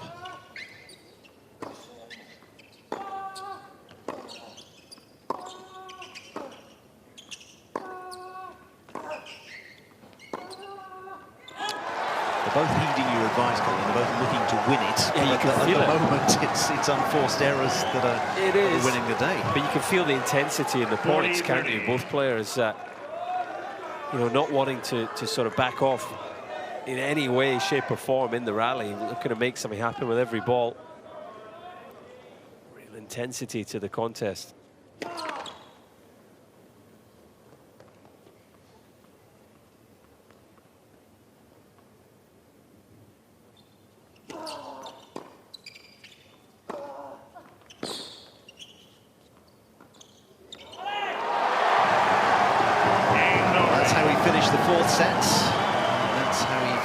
His first service game of the decider. 1 game all. Nice grip change there, and maybe a shot we see more of. Bonzi not, you know, not reading it at all, not able to make an effort there for the drop shot.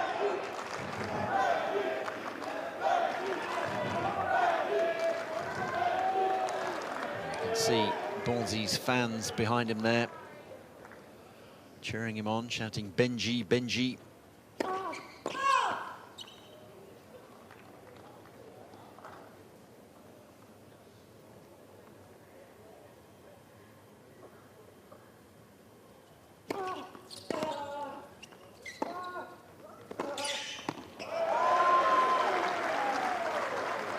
$15.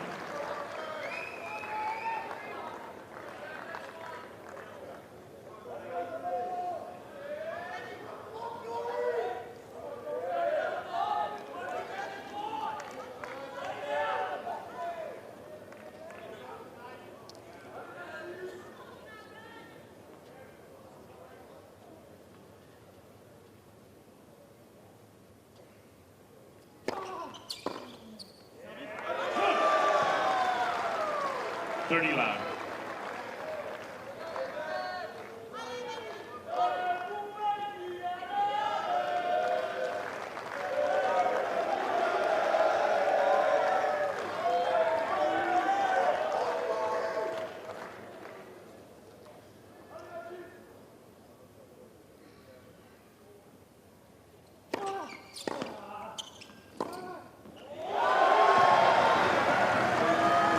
Excellent service, +1. 40 loud. Bonzi.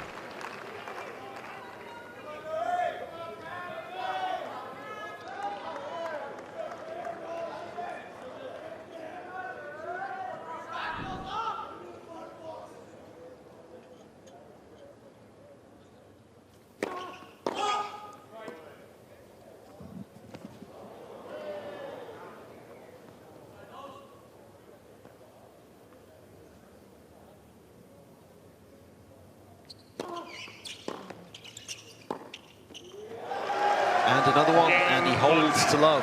2-1 in the final set. Bonzi leads 2 games to 1.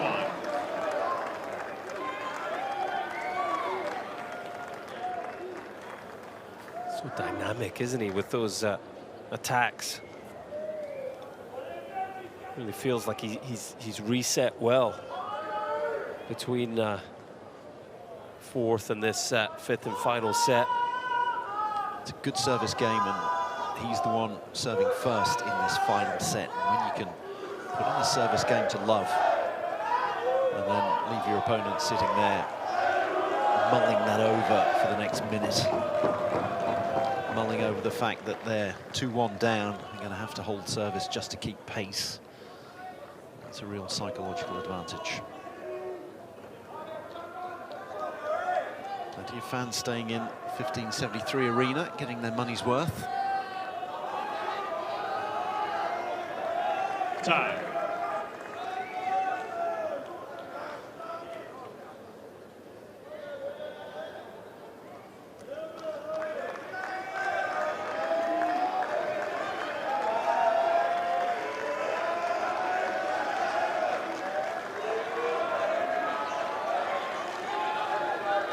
Bonzi in position already. Chair umpire Scotty Moore looking around and giving the evil eye to Cameron Norrie.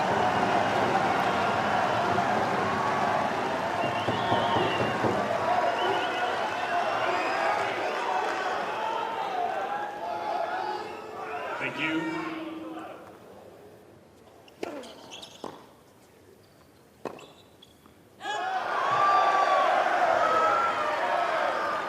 Love 15.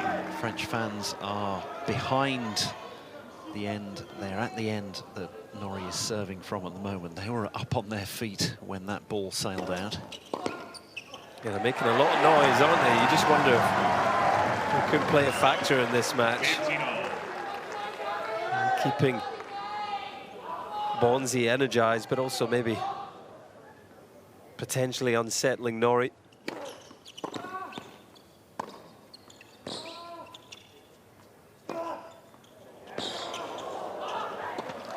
Excellent. Didn't look unsettled on that point, did he?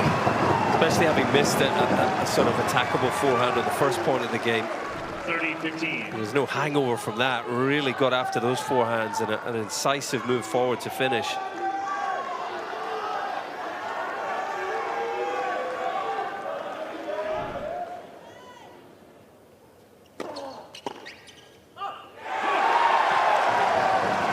He's got plenty of support himself, though, doesn't he? Great atmosphere here.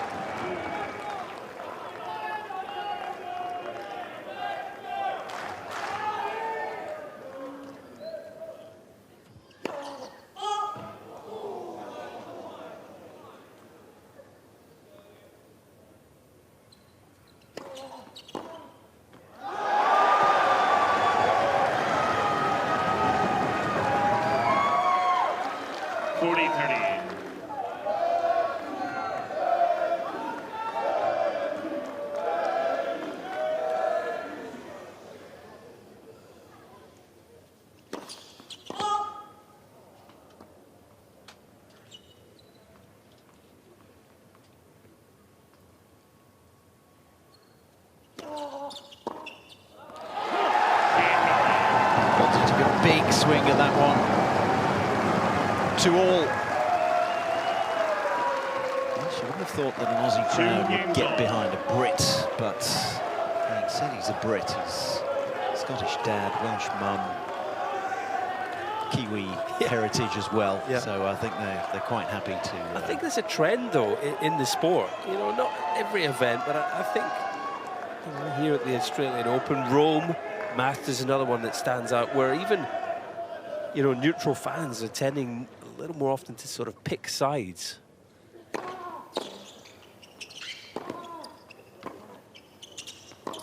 And actually really get actively involved in the match rather than sort of sitting back as neutrals and just enjoying the tennis. I really don't mind it. It creates big atmospheres like we have here. Yeah, the fans come in and go, who are we going to pick? And then after a while, they can see that there's a contingent of French fans behind the French player, so they go, okay, we'll go for the other guy. Particularly when it gets to a fifth set. Let's first serve. I also think Norrie, made the point previously, but I just think his energy and his effort levels are sort of, endearing to fans. Get behind him. No matter what sport you're playing, people always get behind effort, won't they? Put in a shift. Yeah.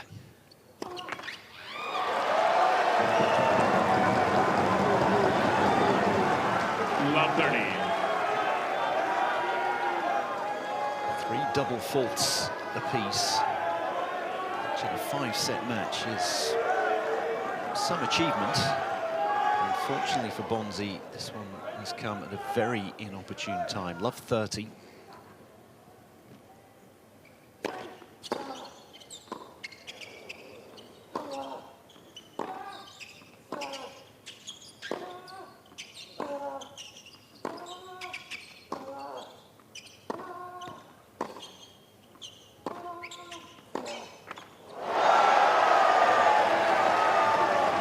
Been a few of those this evening.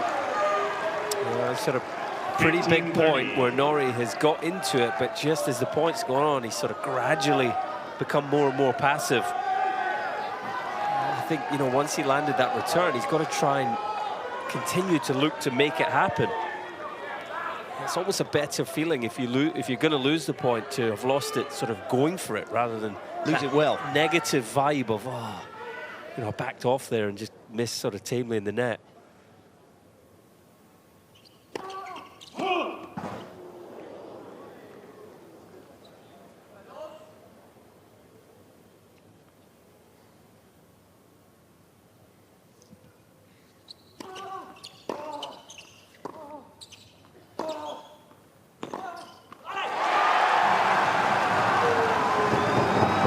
First big chance of this 5th and final set. 2 break points for Cameron Norrie. 15-40.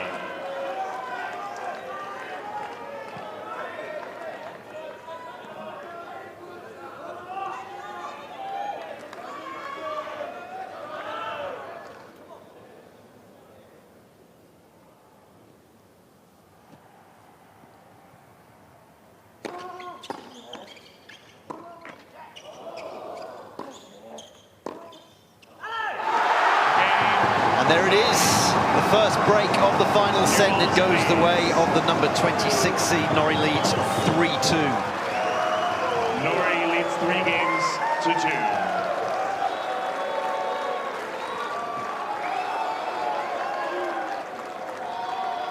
2. Just pure grit and determination, isn't it? Got himself into a winning position in this match. He's been far from his best at times. He has played some good stuff, but certainly not as consistently as he would hope. But, that's irrelevant.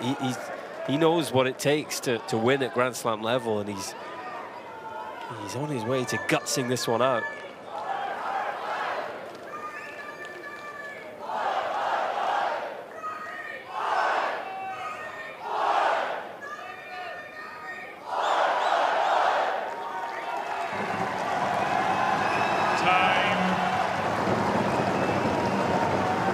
Helps as well when your name fits in nicely with the typically Aussie sporting chant of Aussie, Aussie, Aussie, oi, oi, oi. And here he is. He's got the break. Thank you, ladies and gentlemen. Please, Serving players are with ready. new balls. The last new balls we're going to have in this match.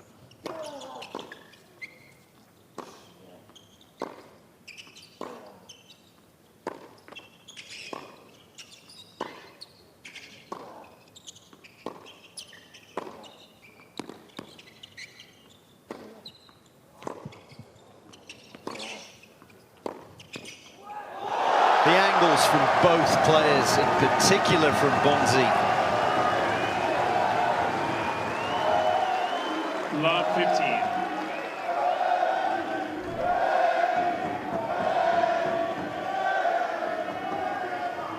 Yeah, it's the sort of contrast, lefty v righty. It throws up these sort of eye-catching points, doesn't it? The angle, as you say. Another extreme angle there on the swinger. 15 all. The fans enjoying every point. Both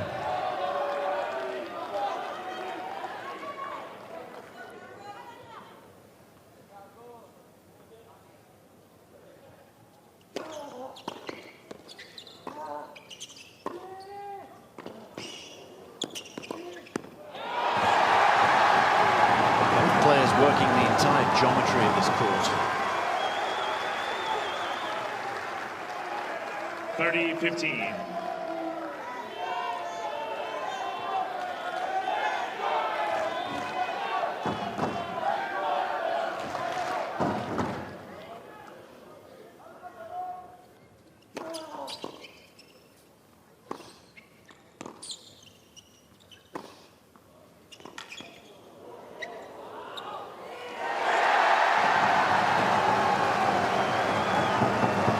Good, purposeful play from Norrie. 40-15. I think he thrives on this sort of atmosphere and the support he's getting. It's what's helped him get to this stage in the match. That's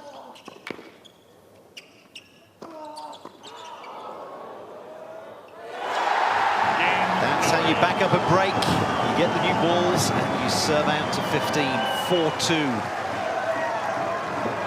Norrie just 2 games away from the second round berth. Leads 4 games to 2.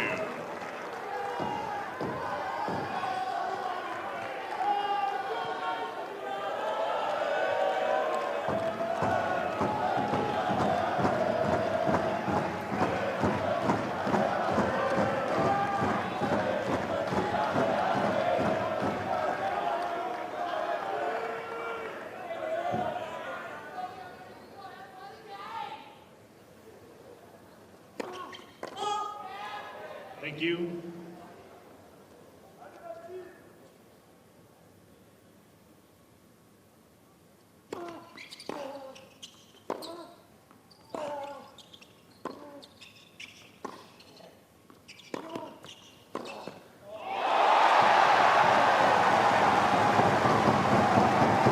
He's feeling it now. Love 15. Suddenly it's Norrie finding the perfect change of direction. Just looks a completely different player to the one we saw in set 3, who was, you know, out of sorts.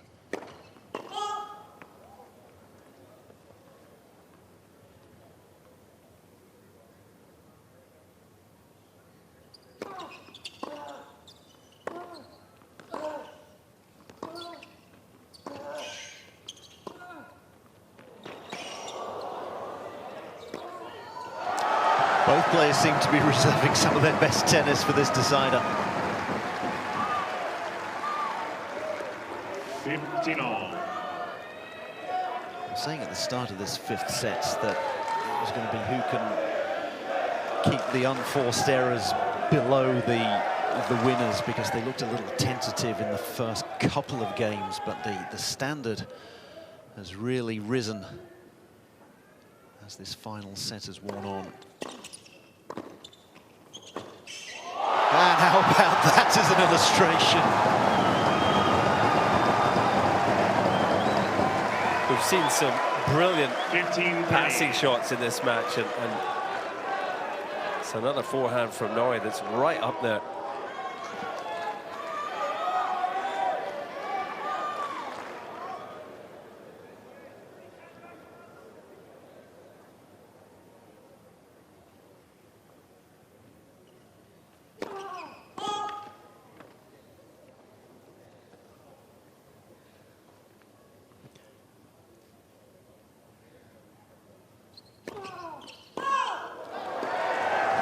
It's 2 double faults in this final set. 15-40. He only served 2 in the entire match thus far. Yeah, maybe a bit of tiredness, but also perhaps some pressure. You know, Norrie now, the way he's playing, Bonzi perhaps fearful of Norrie stepping in and attacking, taking control. Just overdid it with that second serve. 15-40, 2 break points, and it would be a 5-2 lead for Norrie. That service 30-40. was very deep. One of the 2 break points saved.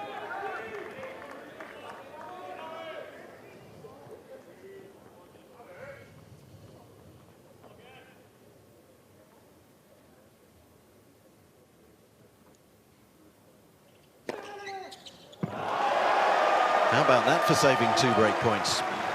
Juice.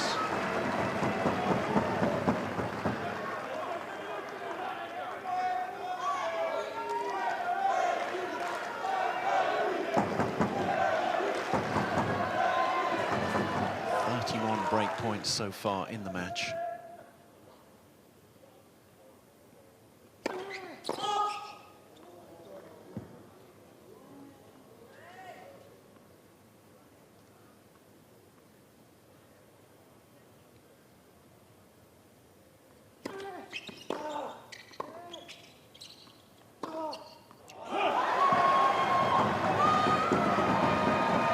He's missed there.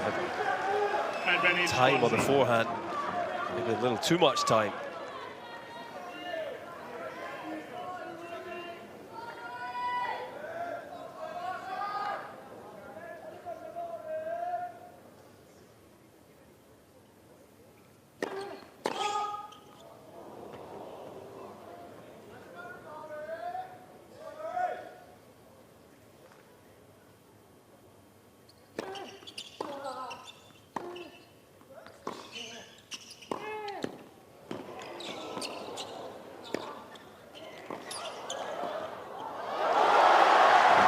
Poised at the net is Bonzi. That's an important hold. Norrie still leads by a break in this final set.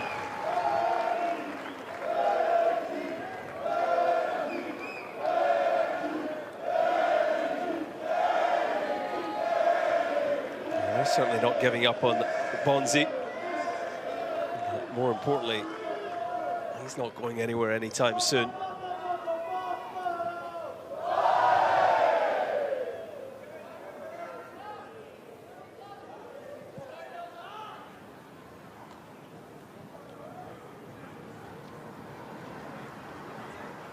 Plenty of places to eat and drink around Melbourne Park.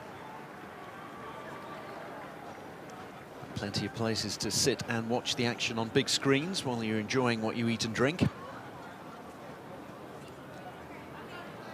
Temperatures will be a little cooler now than they were earlier. Time.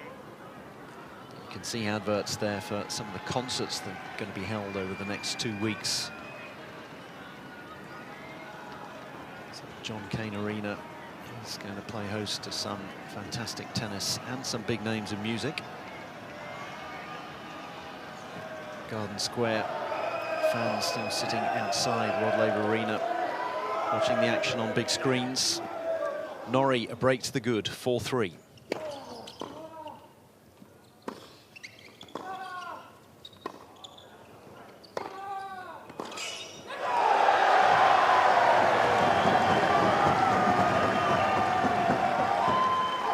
Love 15. It's felt like Bonzi built a little bit of momentum with the hold in the previous game, and It's a strong start to this one.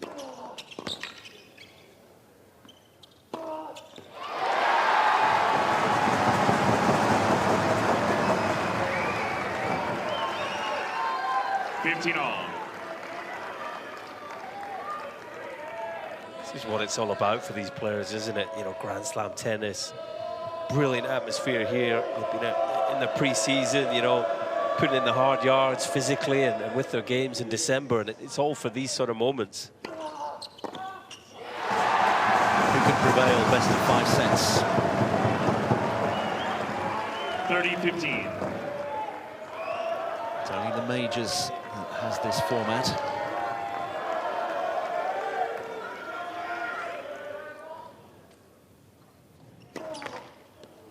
Well, you don't want to be pushed to 5 sets in the first round of a Grand Slam. You certainly don't want to lose in 5 sets and go home and be out of the tournament straight away.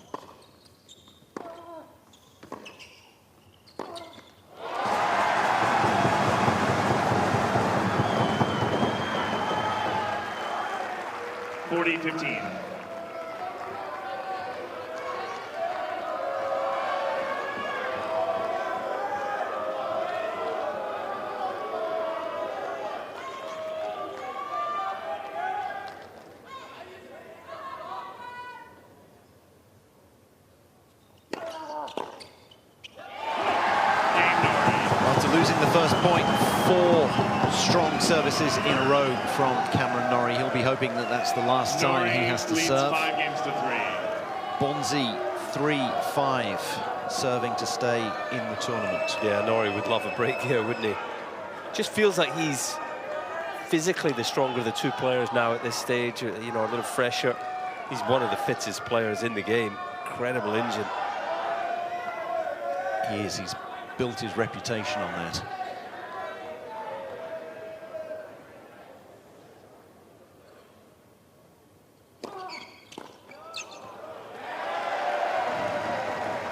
Loud.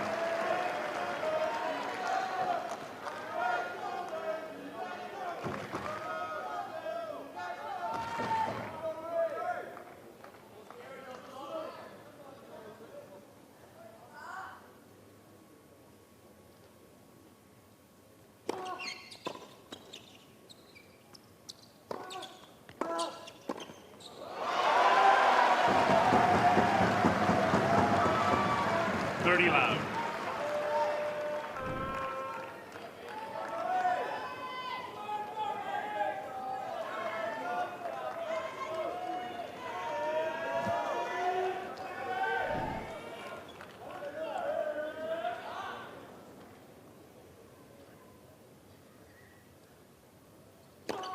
That's for serve.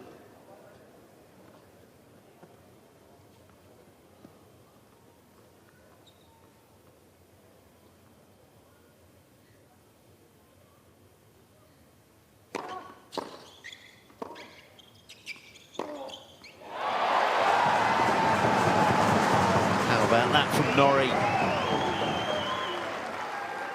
30-15. Seen plenty of cross-court winners from him today, none better than this one. Yeah, a little flatter with that strike. Lower over the net. Oh.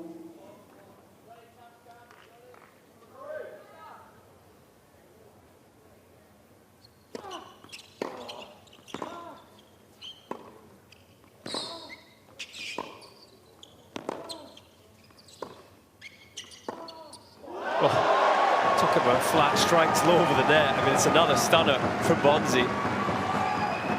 He could have a highlight reel of backhand down the line winners alone.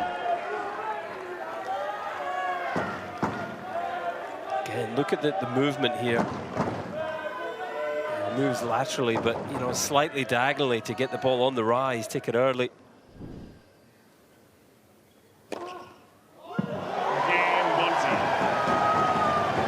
Big hold. Norrie leads 5 games. He's going to make Norrie serve it out.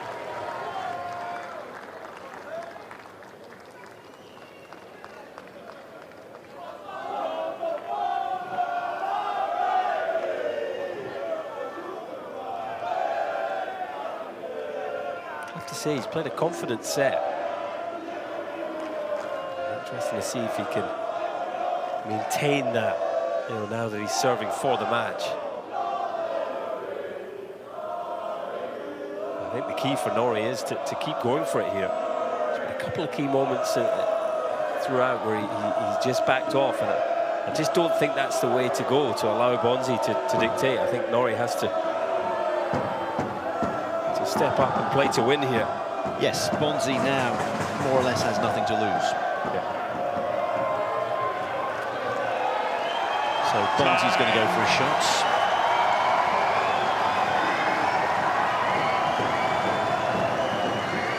Let's see what Norrie's first services are like.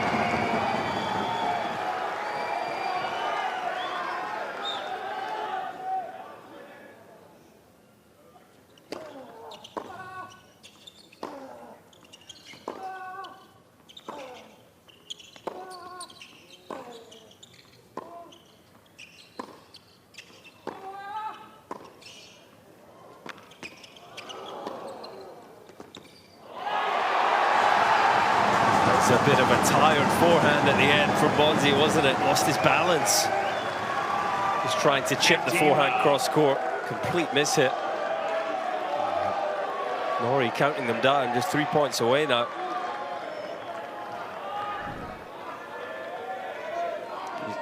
He's slightly wrong-footed, I think, Bonzi. Tired legs. 3 hours and 40 minutes into this match. 30 love. Again in 28-degree heat. Blazing sunshine. Early evening sunshine. It's now 10 o'clock exactly local time. We're under the floodlights, and Cameron Norrie is just 2 points away.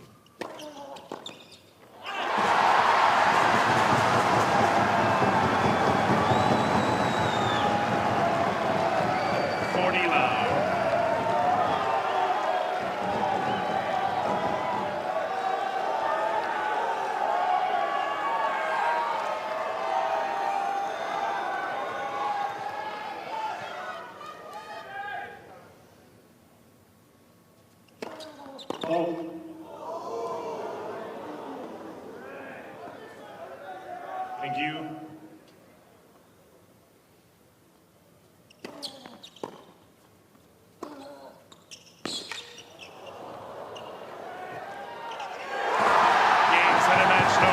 What an epic this has been. 3 hours and 40 minutes, and the number 26 seed, Cameron Norrie, finally edges his way past Benjamin Bonzi, 6-4 in the final set to book his place in the second round. He was made to work for it. Oh, what a match.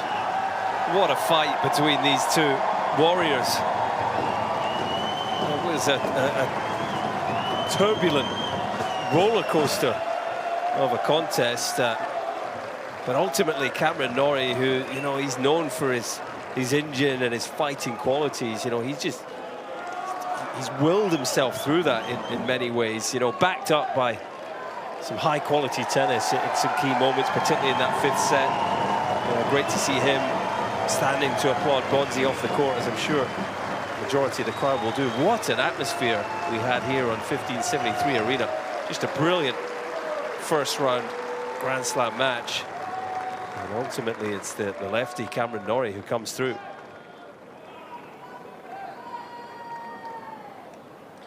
I mean, Bonzi, you look at the stat in the bottom left, will reflect on 2 of 18 breakpoints won and say, well, I certainly had my chances. But credit to Norrie, you know, the majority of those on the ad side. He's a lefty, he's using that wide serve well all day. And he actually out-hit Bonzi, 54 winners to 47. You know, Bonzi was on top, 2 sets to 1 ahead, and it was that way Norrie sort of responded, got a bit more on his ball, went for his shots more, and was able to find a way to come through this one. 17 aces, that's a big plus for Norrie. He did serve well throughout this match. And he's moving on to round 2.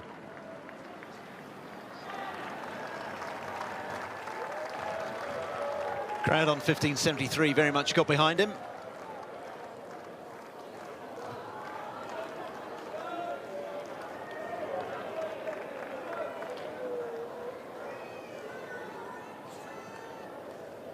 So Norrie is through, and he will face Emilio Nava, the US player who defeated Kyrian Jacquet of France. That one went all the way to a match tiebreaker, with Nava winning it 10-6 in the end. So we've had some epics so far today. So at least for Norrie, he knows that his opponent went the distance as well, and the fact that we're starting on a Sunday, so Norrie and Nava will have 2 days off. They won't have to come back until Wednesday. So if you're going to have a 5-setter, make sure you're playing first up in the first round.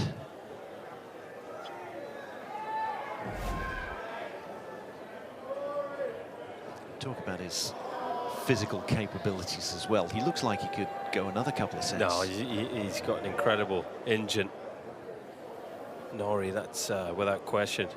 Great to see him engaging with the crowd. You know, I really feel that they helped him through this one as well. So these are nice moments for Norrie and these fans. We had a fantastic crowd in here on 1573. They've seen some epic matches. It's exactly what you want for the first day of a Grand Slam. We had 3 matches that went the distance, including this one here that saw Cameron Norrie, the number 26 seed in this match, outlast Benjamin Bonzi of France. Bonzi on the fringes of the top 100. He gave it his all, but in the end, it's Cam Norrie, number 28 in the world, who is through to the second round in 5 sets.